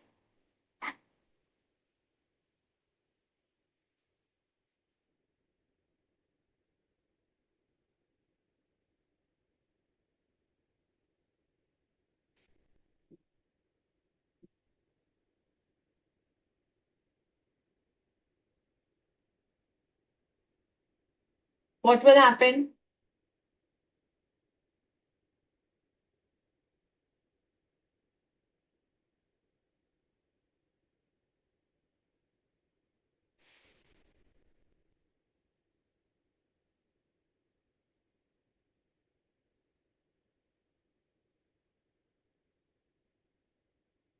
Five percent of the cost of project or capital employed, whichever is higher, or actual expenses in 5 equal installments. Yes, that is correct. Yes, Debrita.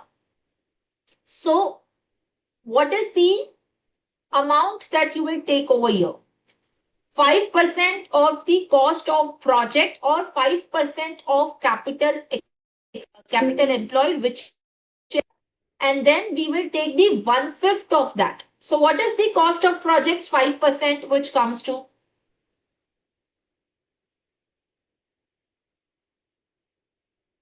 Yes, Siddharth, very good. What is the 5% cost of project which comes to?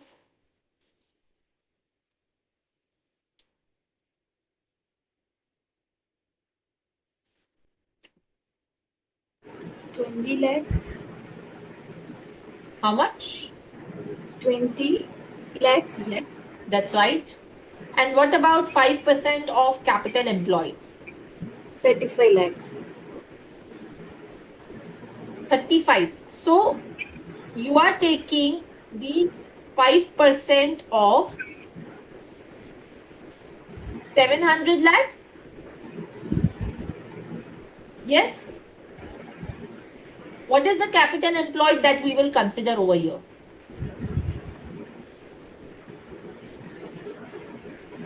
700 lakhs.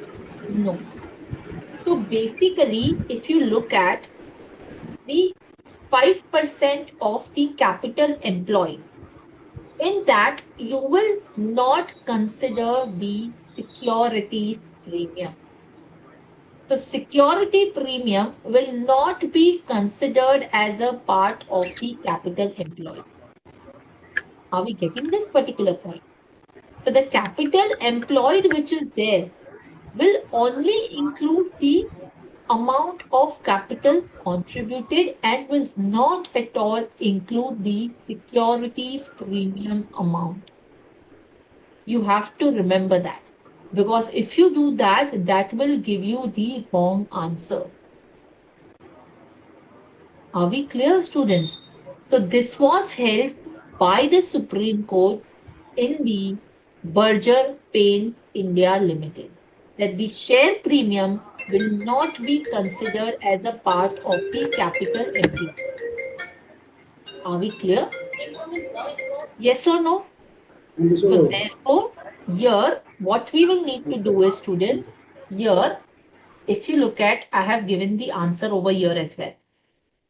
So 5% of the cost of project or 5% of the capital employed, whichever is higher. So 5% of the 400 lakh or 5% of 700 minus 100 lakh. So this is in line with the Supreme Court ruling in Berger Bates. Are we clear? So 20 lakh or 30 lakh, whichever is higher, the answer comes to 30 lakh. So 1/5 of that. Now, if you would take 5% of 700 lakh, then you will get a. So 1/5 of 30 lakh, 6 lakh will be allowable under 35E. Are we clear, students? Yes or no? Fine. The company had utilized the amount for the purchase of the office equipment 1 lakh and computer rupees 2 lakh. Depreciation on computer as per the ITA is 80,000.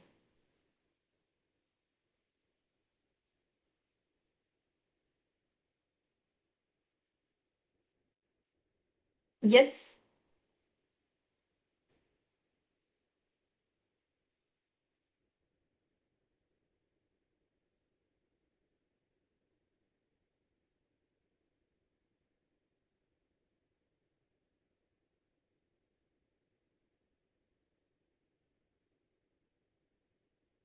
Yes, students.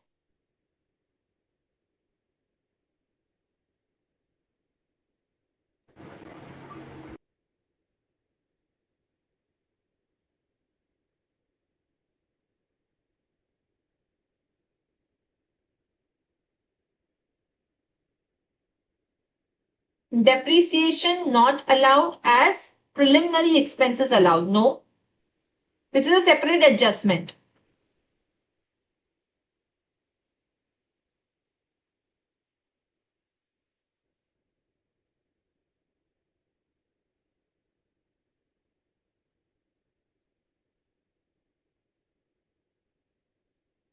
Or let me, take this adjustment at the end. I'm removing this adjustment and I'm putting it here. Let us put this over here as point number 6.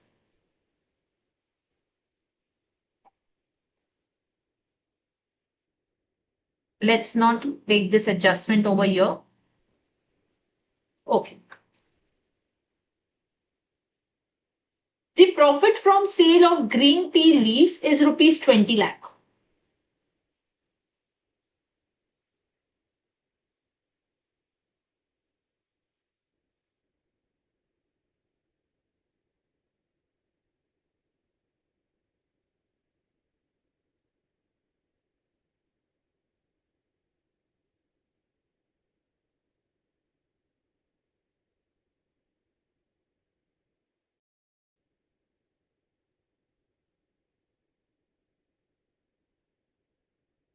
Deduct Yes. from net profit. And what will be the second effect?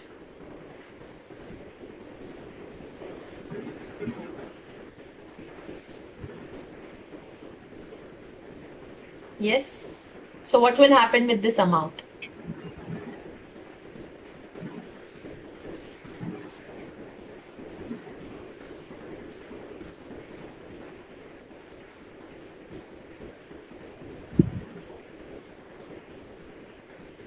Yes. What will be the effect of this amount?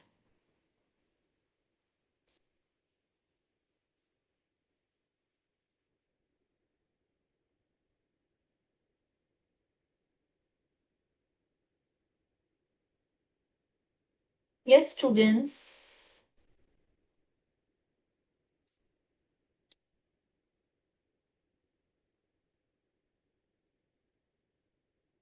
What will be the impact of this amount? I'm not getting the answers.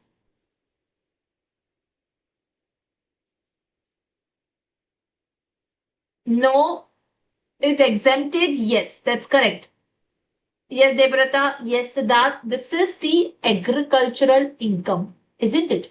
This is my agricultural income, students. So this is exempt under section 10(2)(a), isn't it? So this is the profit from the sale of green tea leaves. I will exclude it, but I will not add it anywhere else because this is my excluded income.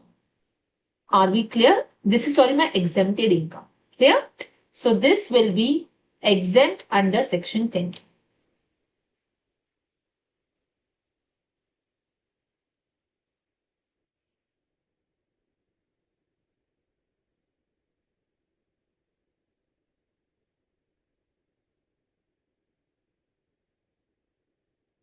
Are we clear? Yes or no? Fine. So my agricultural income is not a taxable income. Fine. Any questions, any doubt for so far? Sorry, 10(2), not 10(2)(a), 10(2).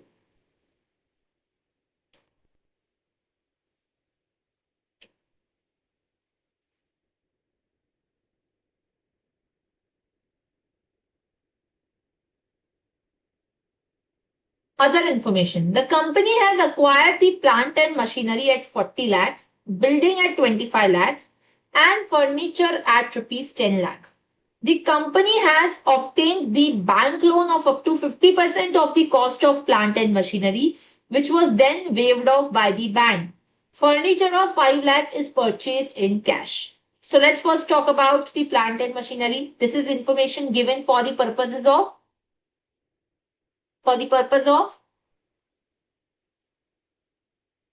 depreciation, isn't it? This information is given for what purpose? For the purpose of depreciation. Yes or no? Fine. So calculate the depreciation on plant and machinery.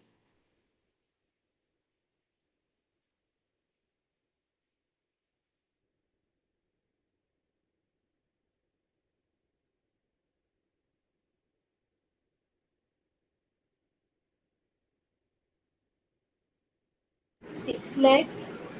Correct. That will be 6 lakh. The amount waived off, which is there. Why we are reducing that? Yes.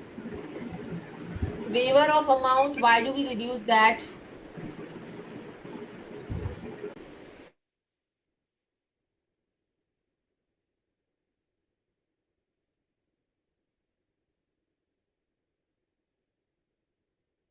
So if you remember, I had told you under 43(6), the cost met directly or indirectly by any other person or authority has to be reduced from the WDV, from the actual cost, right? Section 43(1) says that the actual cost means the actual cost of asset to the assessee minus the cost met directly or indirectly by any other person or authority.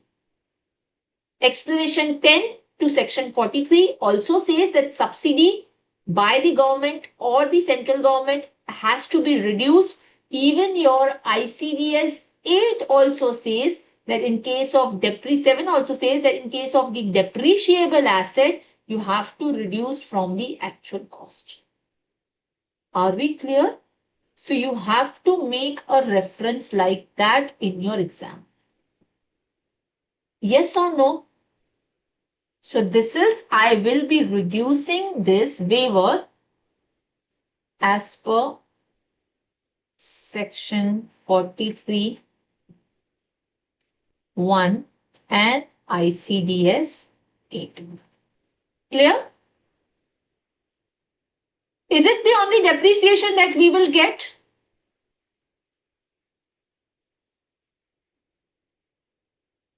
Yes. What about the additional depreciation?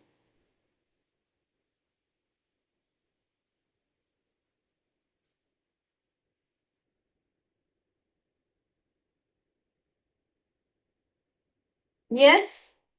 Will we get additional depreciation also?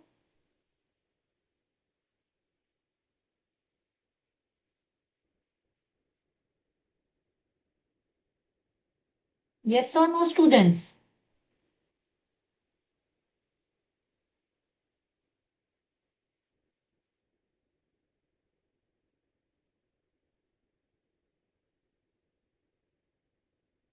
Yes, right? Why no, Siddharth? The company is engaged in growing and manufacturing of tea. Are we getting this? So you will also get the additional depreciation. Yes, do not forget that in exam. So you will get the additional depreciation on this 20 lakh as well. Right? On furniture, 25 lakh, 5 lakh purchased in cash. So asset purchased in cash has to be reduced. So we'll only get on 20 lakh 10% and on building 10 lakh 1 lakh 10%, right? So this becomes your depreciation of 4 lakh and additional depreciation 6 lakh and additional depreciation of 4 lakh. Are we clear? So do not forget to add the or reduce the additional depreciation. Let's leave this amount deposited in NABARD for the time being. Brought forward business loss is rupees 1 lakh. What do you do with the brought forward business loss?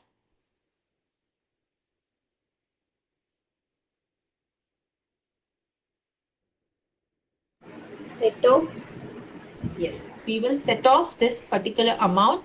But here, tell me one thing, whether you will reduce the brought forward loss before the deduction under 33AB or after the deduction under 33AB.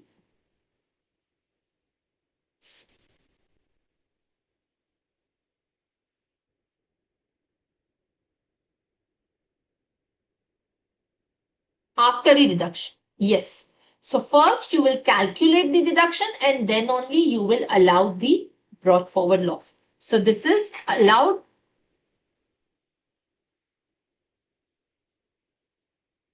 after the deduction under section 33AB. Fine. Amount withdrawn from special account for salaries of employees 3 lakh.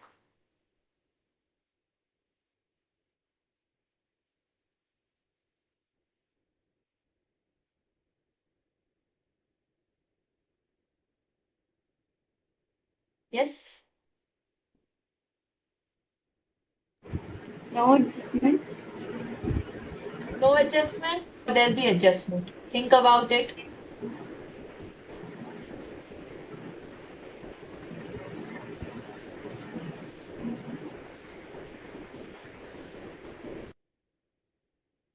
Now taxable. Yes, students, think about it very clearly.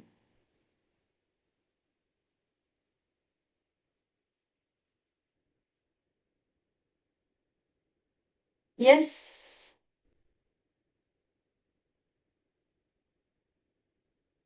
What does 33AB says? See, conditions which are there is that the amount which is withdrawn is utilized for paying the business expense. So deduction of the expenditure will not be allowed. It will not become taxable, but the deduction of the expenditure will not be allowed because you are already claiming the deduction under 33AB. When you deposit the amount. Now, when you again withdraw the amount for a business expense, you will not again claim the deduction. Now, has this been claimed as a deduction? So, if you see, this is given in the other information. They have said in the other information that the amount withdrawn from the special account for salaries of employee. These salaries are not debited to P&L. It is not given in the amount debited or credited to P&L. This is given in other information. So for this, there will be no effect. As amount is not debited to P&L. Are we clear? This amount is already allowed as deduction while depositing the amount. Okay?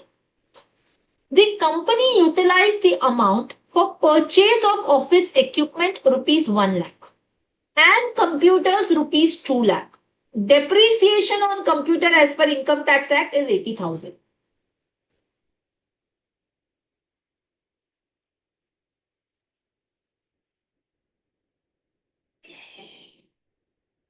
Yes.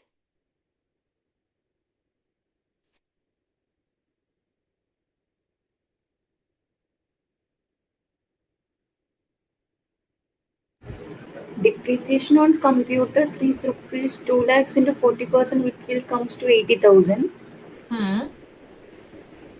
As per income tax, also it is 80,000.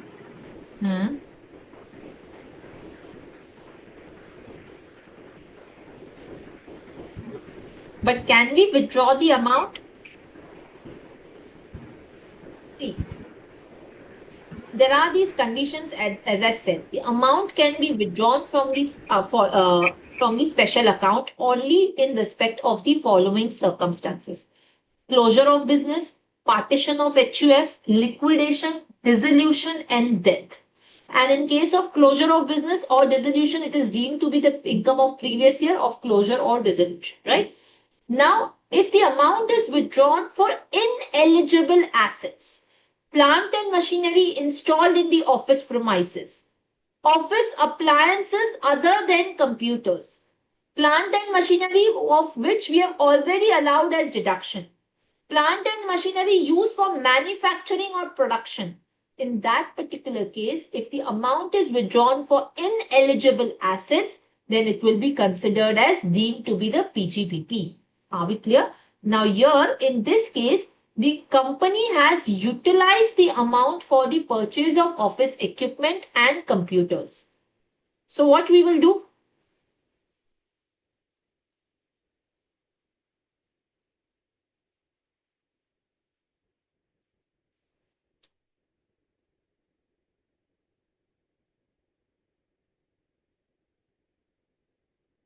Yes. Only for computer allowed? Yes, this amounts to misutilization, Siddharth. So this will be deemed as income. It is not disallowance. This will be deemed as income.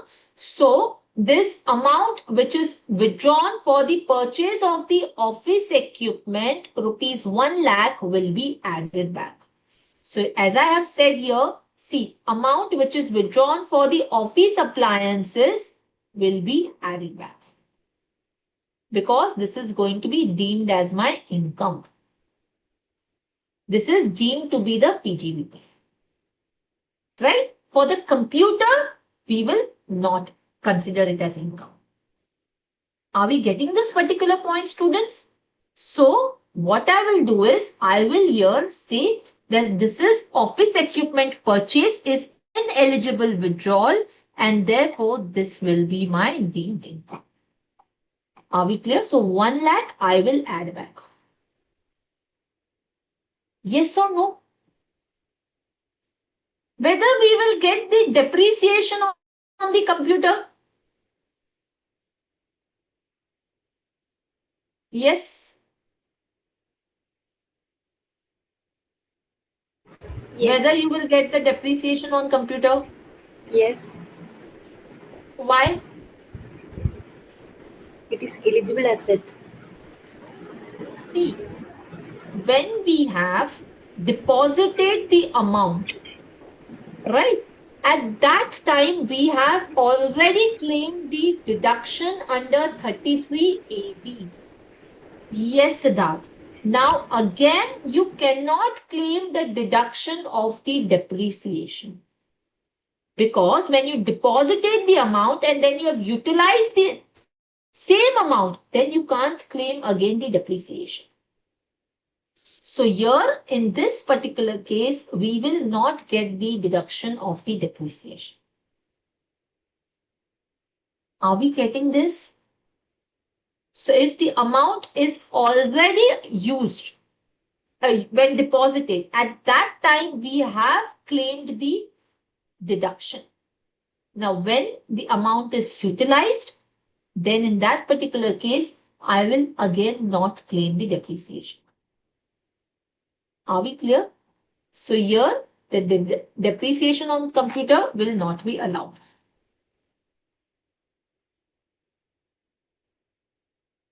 So no effect.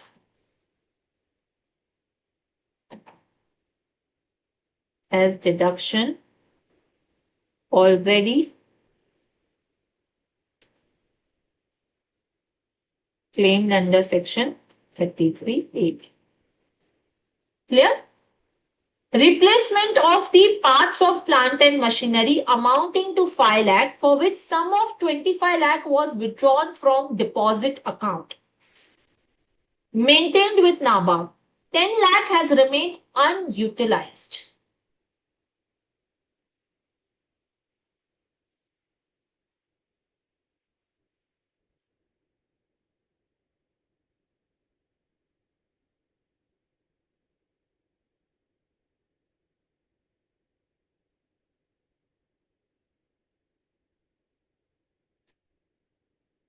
Ten lakh has remained unutilized.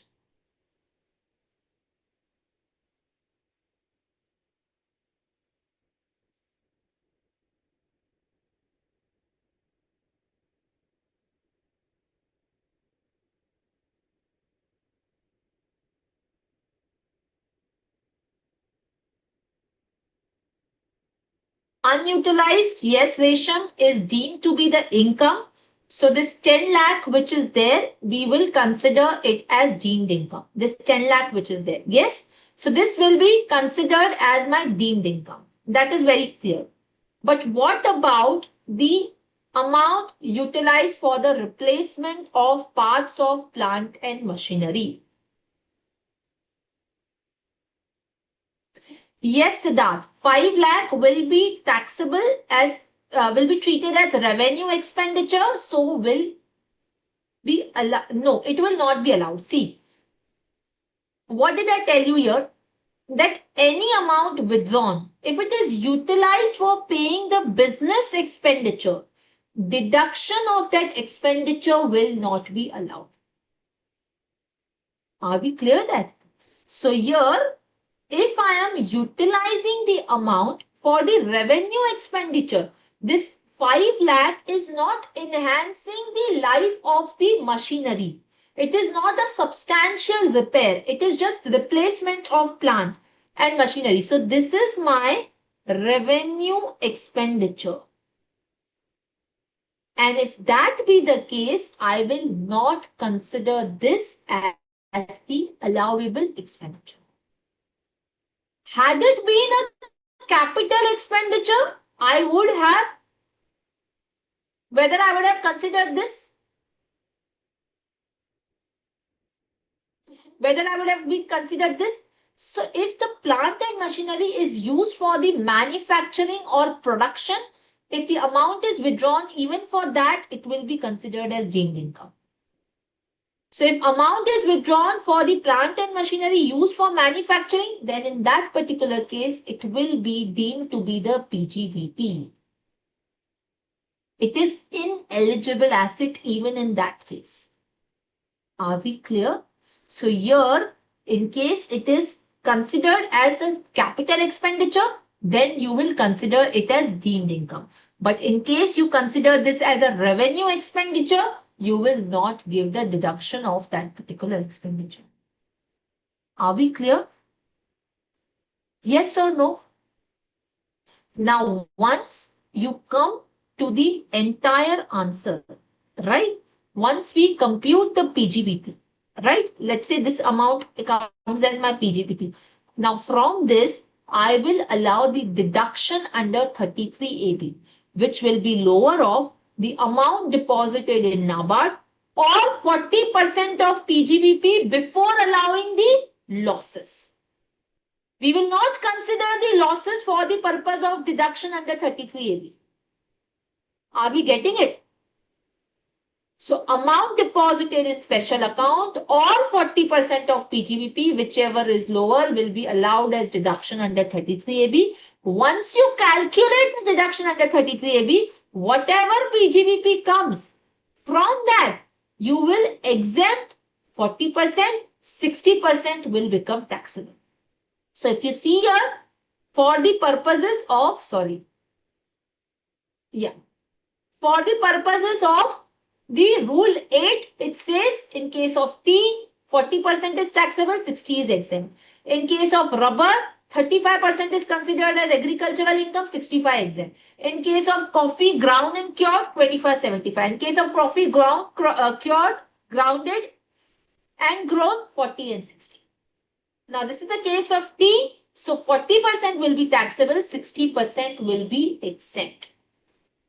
And the balance PGBP which will come from that, we will reduce the brought forward business loss. Are we clear with this question, students? Yes or no? Yes, students. Is this clear to everybody? This sectoral deduction question on 33AB? Yes? Any doubts, any questions that you want to ask? Anything in particular you have not understood so far? Clear? So tea, coffee, it is little tricky, yes, but if you know the provisions, you will be able to do that. Now, if the question says that if this was a partnership firm, right? If this was a partnership firm, now, if the assessee is a partnership firm which is into this tea, coffee, rubber development, right? Then the partner will also get the deduction under 33AB? The answer is no. The partner will also not get the 33AB. It is only the firm which will be eligible. Are we clear? Yes or no? Clear? Is this question clear to everyone? Okay. So you have to be clear in terms of that when you are, withdrawing the amount, what is the purpose of the withdrawal? That is something that one needs to keep in mind in respect of this particular question. Once you know that, this question will become very simple for you. Okay. Now let us solve the another question from the module for the telecom license. Okay. Let me share the screen.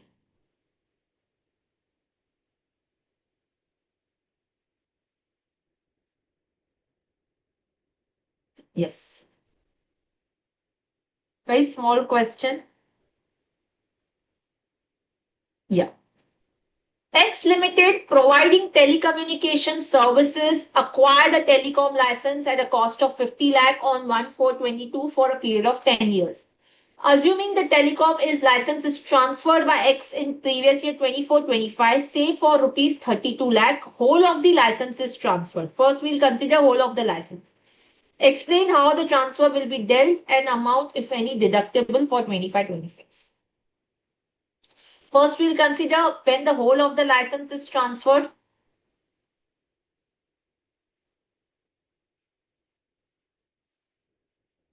Yes.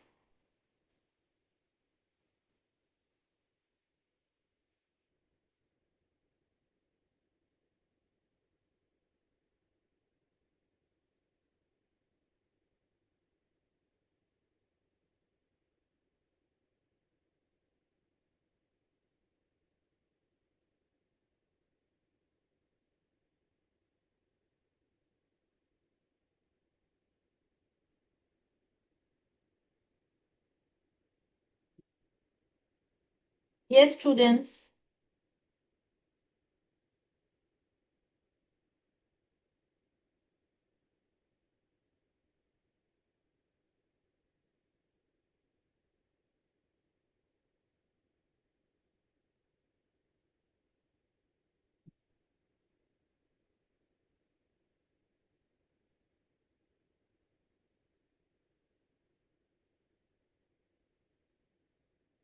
What will be the deduction first of all?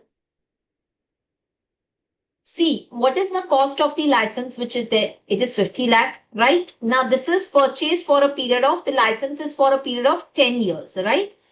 So, how much deduction we will get in case of telecom license? What is, how do you do it? 5 lakhs. Yes, 5 lakh, that's correct. So, in case of the telecom license which is there, right? Here, in this particular case, under 35 ABA, right? You get the entire capital expenditure. See, all these sections 33 AB, there also you are getting the deduction for the capital expenditure. Like when you deposit the amount in NABARD account, right? Or 40% of PGBP.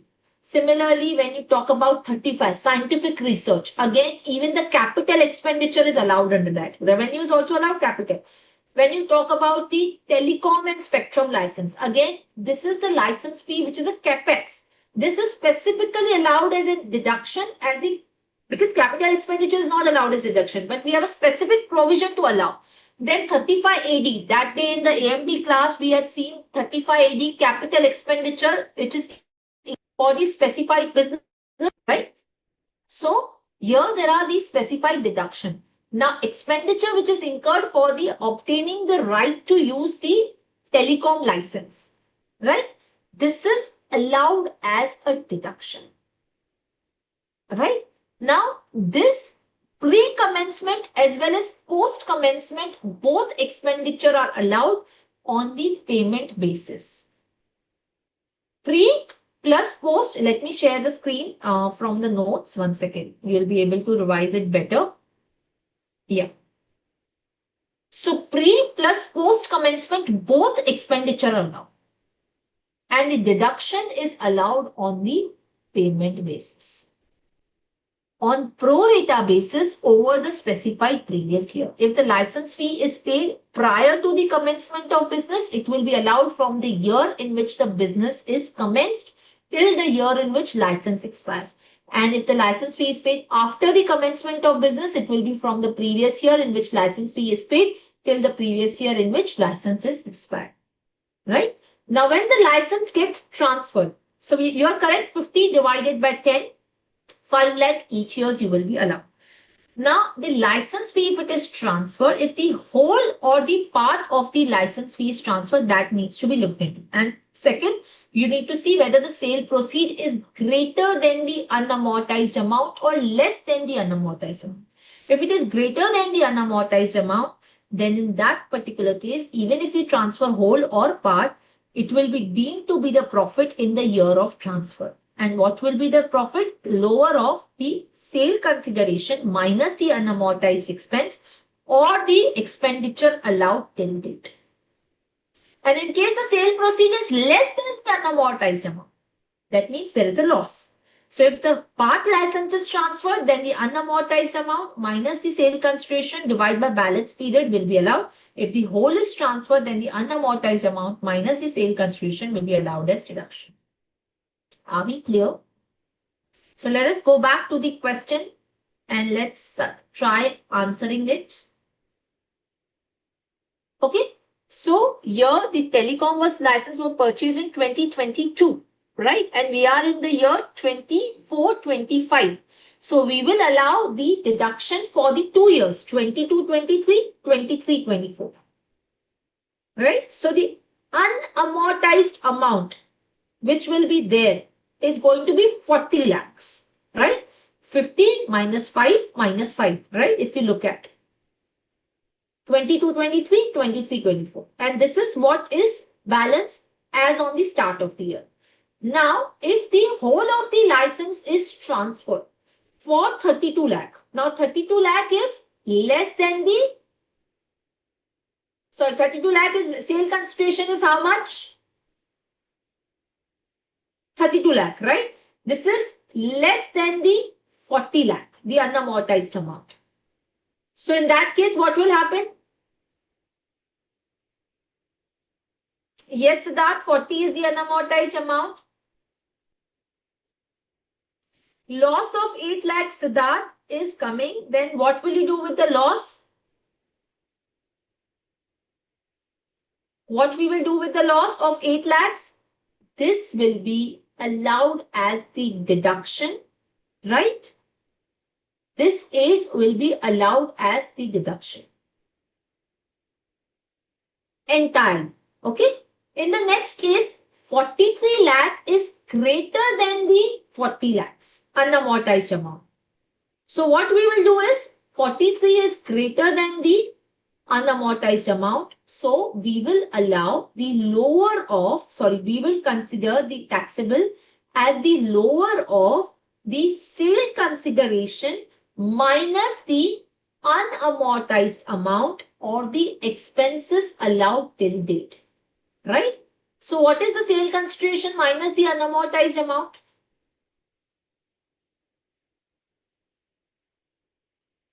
What is the sale consideration? Yes? 3 lakhs. 3 lakhs. Yes. Or what is the expenditure allowed till date? 10 lakhs. 10 lakhs. So 3 lakhs or 10 lakhs, what is lower? 3 lakhs. So 3 lakh will be considered as my income. Are we getting it? So this 3 lakh will be considered as the profit under the PGBP. Okay. Now, if 52 lakh is there, so 52 is again greater than 40. Now this is same as how we used to do balancing charge and terminal depreciation in case of power generating unit. It's the same thing. Here 52 lakhs, how much will be my PGBP? What is the lower amount here?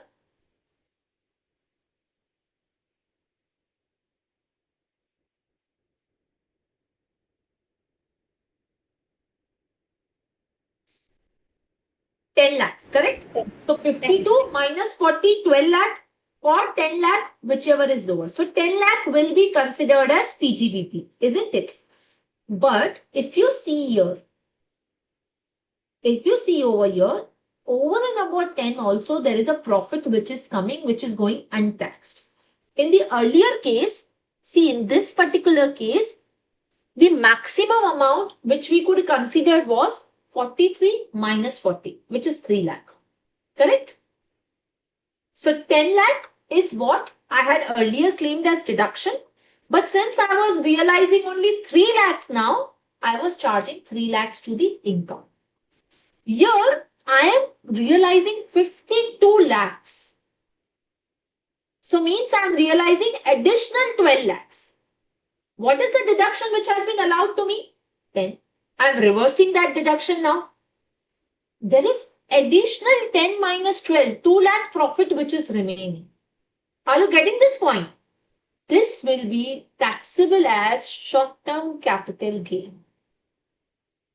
So 52 minus 40 minus 10 lakh will be considered as short-term capital gain. Yes, Devrata.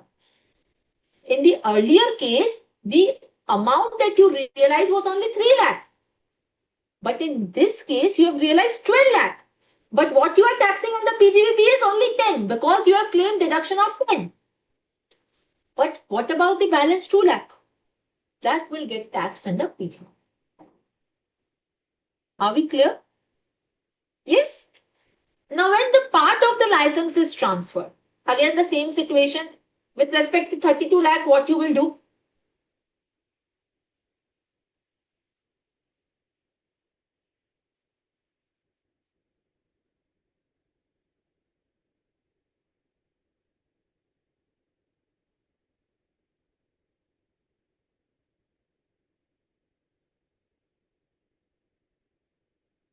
Yes.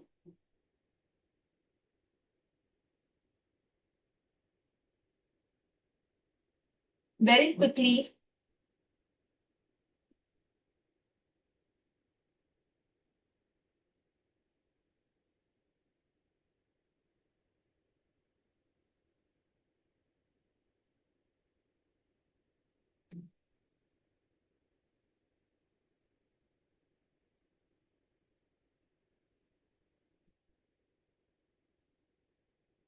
Very simple.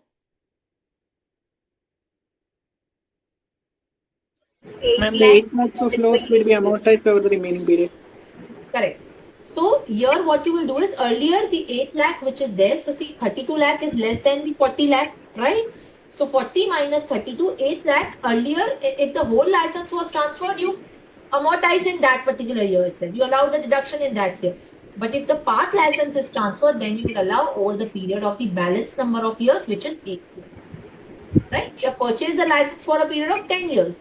So therefore, the balance 8 years are remaining. So 8 lakh divided by 8, 1 lakh you will allow it each year. In the other two cases where the sale consideration is more than the unamortized amount, in that case, the answer will remain same whether whole or part license is transferred. Are we clear, students? Yes or no? Yes, ma'am. Okay. Now see, students, we have done 35 AD question in the AMT class itself. So I'm not touching upon that, right? Last one question, a full-fledged sum that I want to discuss very quickly with you. This one. Light Limited, an Indian company engaged in the business of manufacturing of electrical product, has reported a net profit of 1.2 crore after debiting and crediting the following item. Engineering fees to the ex-INC, right? For the installation of the machinery without deducting the TDS. However, ex-INC has filed its ITR disclosing this income and paying the due taxes on the same in November 2024. This should be November 25.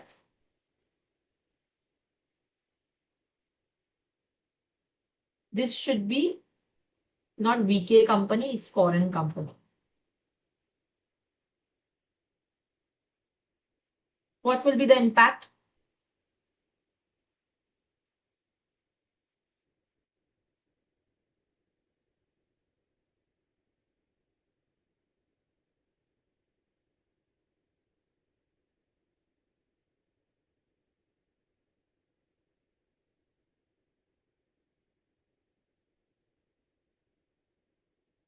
No adjustment required. Why?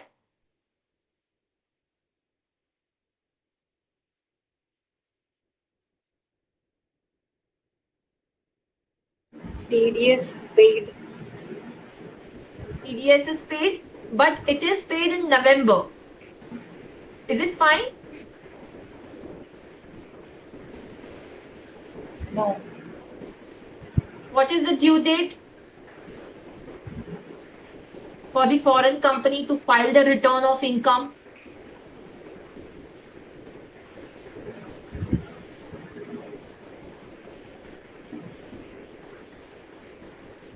Yes. October. 31st October, right? This is paid in November. So in that particular case, the amount which is there will not be allowed as the deduction. Okay?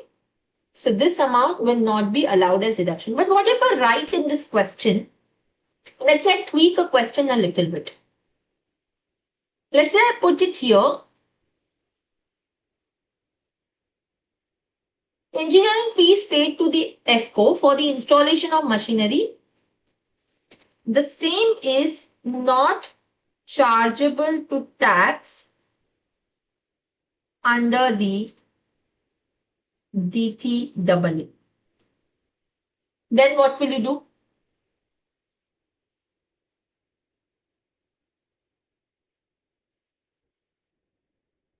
I've just tweaked the question a little bit. Now TDS provision not attracted. Yes. Because if you look at the section 40A1, if you look at the section 40A1, what does it say? That the sum which is chargeable to tax. Let me show you. Interest, royalties, FTS, any sum chargeable to tax. So it should be chargeable to tax. If it is not chargeable to tax, there is no question of TDS deduction, isn't it? If there is no question of TDS, then in that particular case, we will not be required to deduct the TDS. Are we clear? Yes or no?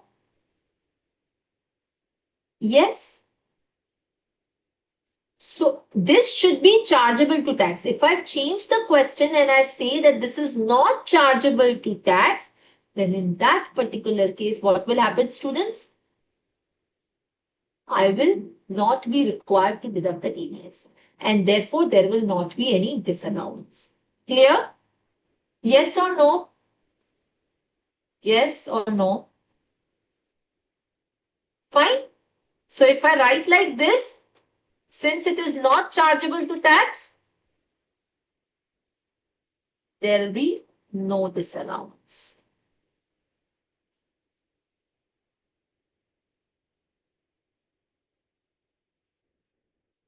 But if it is chargeable to tax,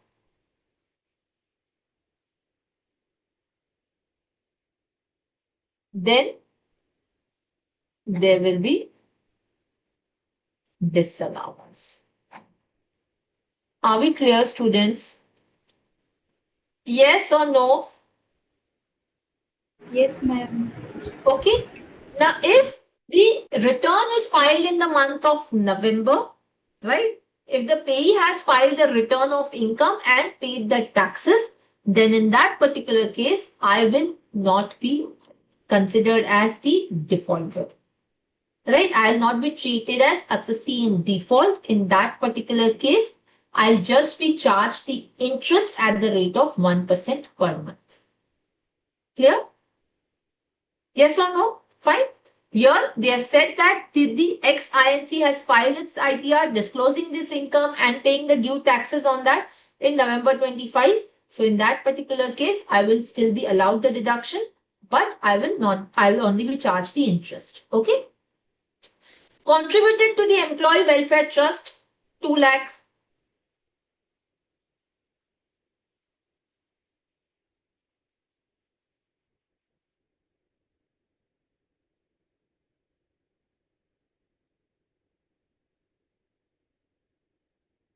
Contributed to the Employee Welfare Trust.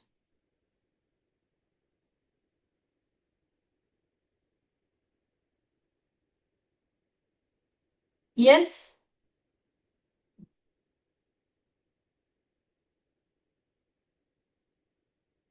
Not allowed, ma'am. Only if it's contributed to recognized provident fund or statutory provident fund, then only. So this will be disallowed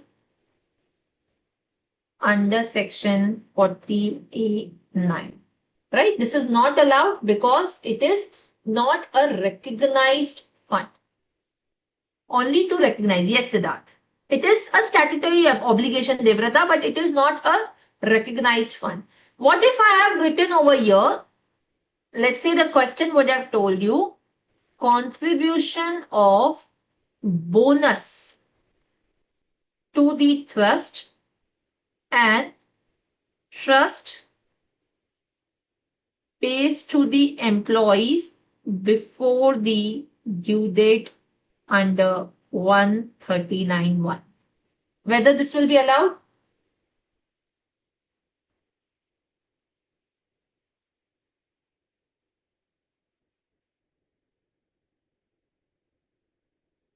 Yes. Yes, it will be allowed, ma'am. This will be allowed? So Yeah. allowed. Because this is as per the Supreme Court in Shasun Drugs. So if you pay the bonus to the trust and the trust pays before the due date of return of income, as per 43B, we will allow this. So allowed under 43B. The employee payments are covered under 43B. Clear? Amount of 30,000 was paid to an employee in cash on his retirement. Allowed, ma'am. Up to 50,000 it's allowed in cash. So this is 40A3 read with rule 6DD. This is under exception. Fine.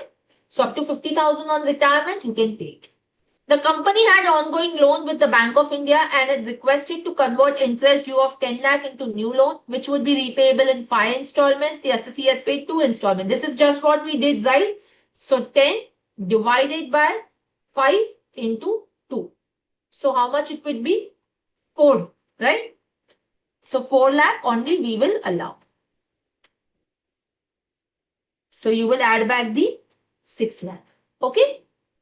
An employee Mr. Raj was deputed to Northeast for official tour for 20 days. The company paid salary in cash of 1 lakh as there was no bank account. TDS has been deducted on salary under 190. We just now discussed this point as well. Whether this will be allowed or not? Yes, it will be allowed now. Yes, employee posted for more than 15 days, 15 right? So this will be also allowed.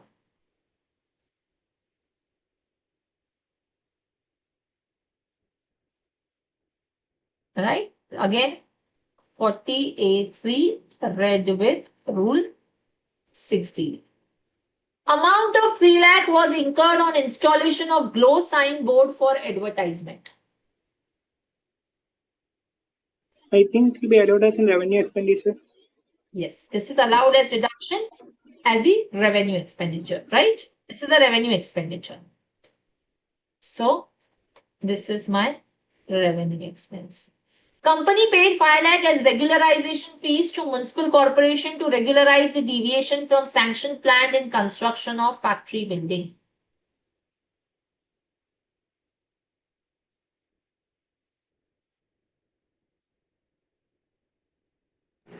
Revenue expenditure. No. This is the amount which is paid as the compounding of offense. This is to regularize, right? So this is for compounding of offense. So disallowed under section 37. Isn't it? This is a penalty or a fine which is in the nature of the compounding of offense. So as per explanation to 37, this is not allowed. Okay. Depreciation based on useful life of assets. This will be obviously added back. Incurred 8 lakh on travel expenses of MD and his wife for a business trip to UK on invitation of Chamber of Commerce.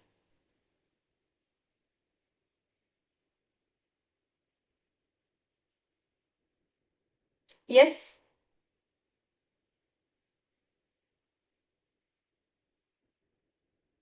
I think it will be allowed now.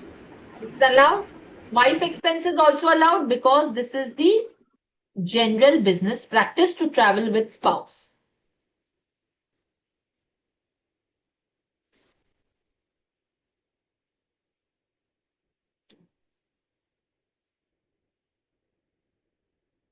Right? Provision for gratuity based on actuarial valuation 7 lakh, actual gratuity 1.5 lakh. Provision will be disallowed and actual gratuity paid will be allowed. Correct. So this is disallowed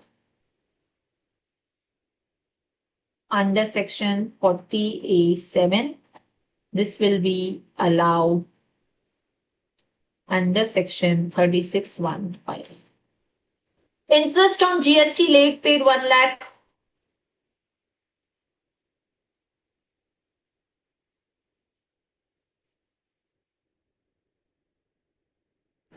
Allowed. Yes, it will be allowed. Yeah. This will be allowed, yes.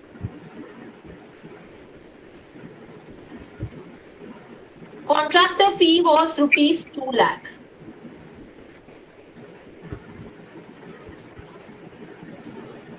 So here there should be further adjustment that the TDS was not deducted. Here I'll write it 1 second. Here I think there's missing information. TDS not paid on contention that the amount of fees was not paid but payable during the year. Yes. What will be the impact?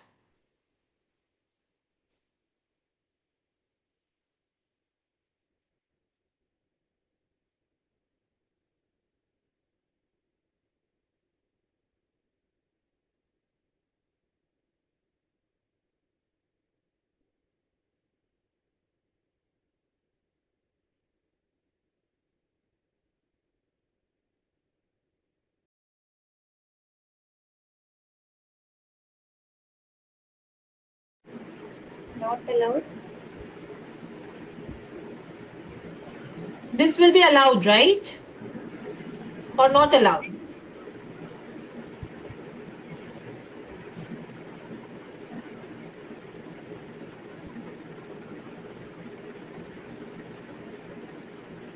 Not allowed. See, here this will not be allowed because the TDS has to be deducted even in the cases where the expenditure is payable. Even in that case, the TDS has to be deducted. It is Devrata not TDS payable. It is the expense which is payable, but it is not paid as yet. So this is the outstanding contractor fee. Right? So they have not deducted the TDS on the contention that this was the expense payable and not actually paid. Right? So this is something on which even in the case of the payable, still the TDS needs to be deducted. So this will be disallowed.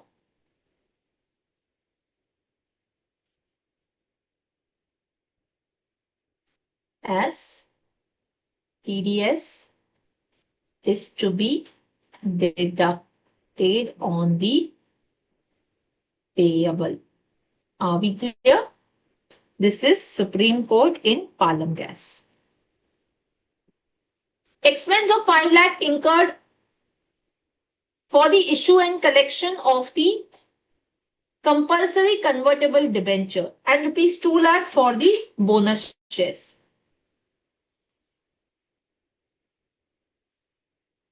First for the debentures.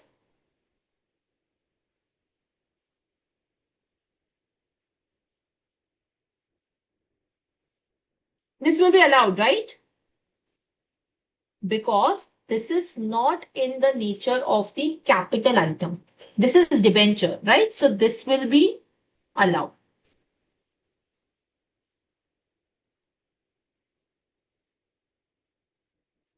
As not in capital field.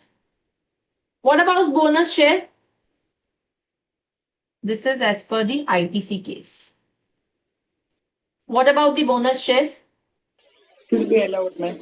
Allowed. Because in the case of bonus, only the capital, only it is reallocation of funds from general reserves to the capital, right? There is no change in the capital structure. There is no fresh issue. So this will also be allowed. It is not a capital expense. So allowed as per the GIC case.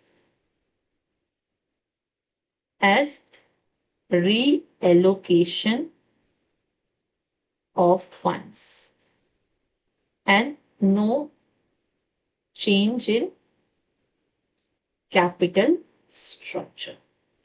Right? This is as per the GIC case. Provision for doubtful debts 10 lakh.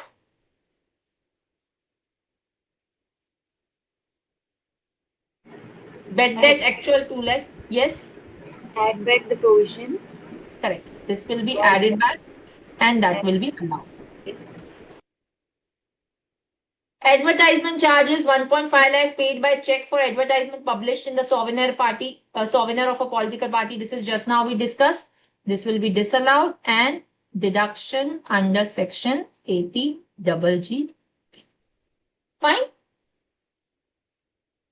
Opening and closing stock for the year 55 lakh. This was overvalued by 10%.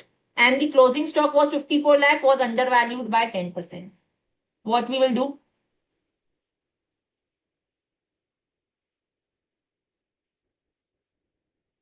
So opening stock, if it is overvalued by 10%, meaning what you have done is you have claimed the excess expenditure, right? You show the opening stock on the expenditure side. So what we will do is 55 lakh into 10 divided by 110, right? This is overvalue. So what you will do? Add or less? Less, ma'am. Less, right? And the closing stock was 54 lakh was undervalued by 10%. So this we will add, isn't it? Yes. Last one. Details of the assets are given. Computer installed in factory. What will be my tax rate? This will be what will be my depreciation?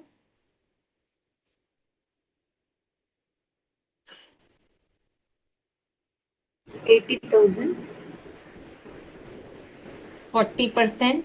Plus there will be additional depreciation of 20% because this is computer installed in the factory. And this is a manufacturing of electrical product company. So here you'll get the additional depreciation. In office only if it is there, then only 40%. Are we clear? Factory building, 10%. Office equipment, 15%. 10, na? 10%. Yeah. 10. Now last is the machinery was acquired from UK for 2.5 lakh pound. Rate of exchange on the date of exchange was 90.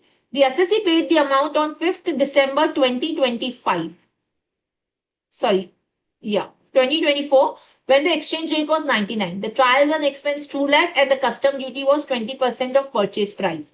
The assessee financed the machinery through the bank loan of 10 and interest during the year was 2.5 lakh. What we will do is, first the machinery was acquired for 2.5 lakh. The rate of exchange, what you will do? Difference on account of rate of exchange will be added back. Correct. So 90 minus 99, 90 minus 99, this 9 rupees exchange difference which is there, this will be capitalized. So this pound or euro 9 will be capitalized as per section 43A. Right? It is on the payment basis, right? When you pay the amount. So that's the reason why I will capitalize this. This 9. Trials and expense, I will also capitalize as per ICDS 5. Right? Till the time yes, machinery is put to use, you will capitalize. What about the custom duty? Capitalize again, right? Because till the time machinery is put to use, we will capitalize. What about the bank loan of 10 lakh? Till the asset is ready for use, put to use, it will be capitalized. No, bank loan, how we will capitalize? No, interest on bank loan. Huh? Interest on bank loan, yes. Yeah. We will capitalize the interest as per again ICDS. Yes. Which ICDS? 9. Interest, borrowing cost, right? And section 43. 1 or even 36 1. 36 1. 4. Fine? Yes or no? Now what about the waiver? If in case the bank waives the loan, then you will reduce it, right? If the bank waives the loan, then in that particular case, we will reduce the amount. But here the bank loan is not waived, so that's the reason why I'm not reducing the amount. So this will be 3613. Last, the employer and the employee contribution of PF were deposited on 1/7/25 for the month of March 25. What will happen in that case?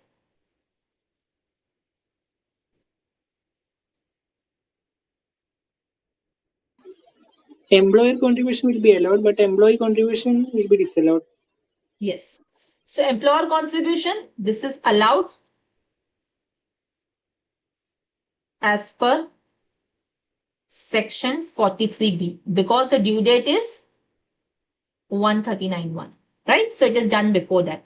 But employee contribution is not allowed. So this will be considered as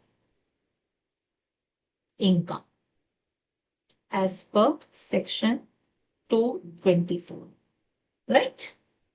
Because the due date is the due date of the fund. Clear? Is this clear? Yes, ma'am, clear. Okay. So I think we'll stop here. We have done many questions from the PGBP. So thank you so much, everybody.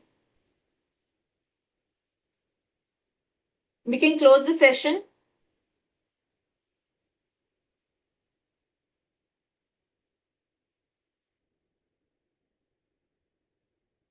Ashok ji? Yes. Thank you, Siddharth. Thank you so much, ma'am. Thank you.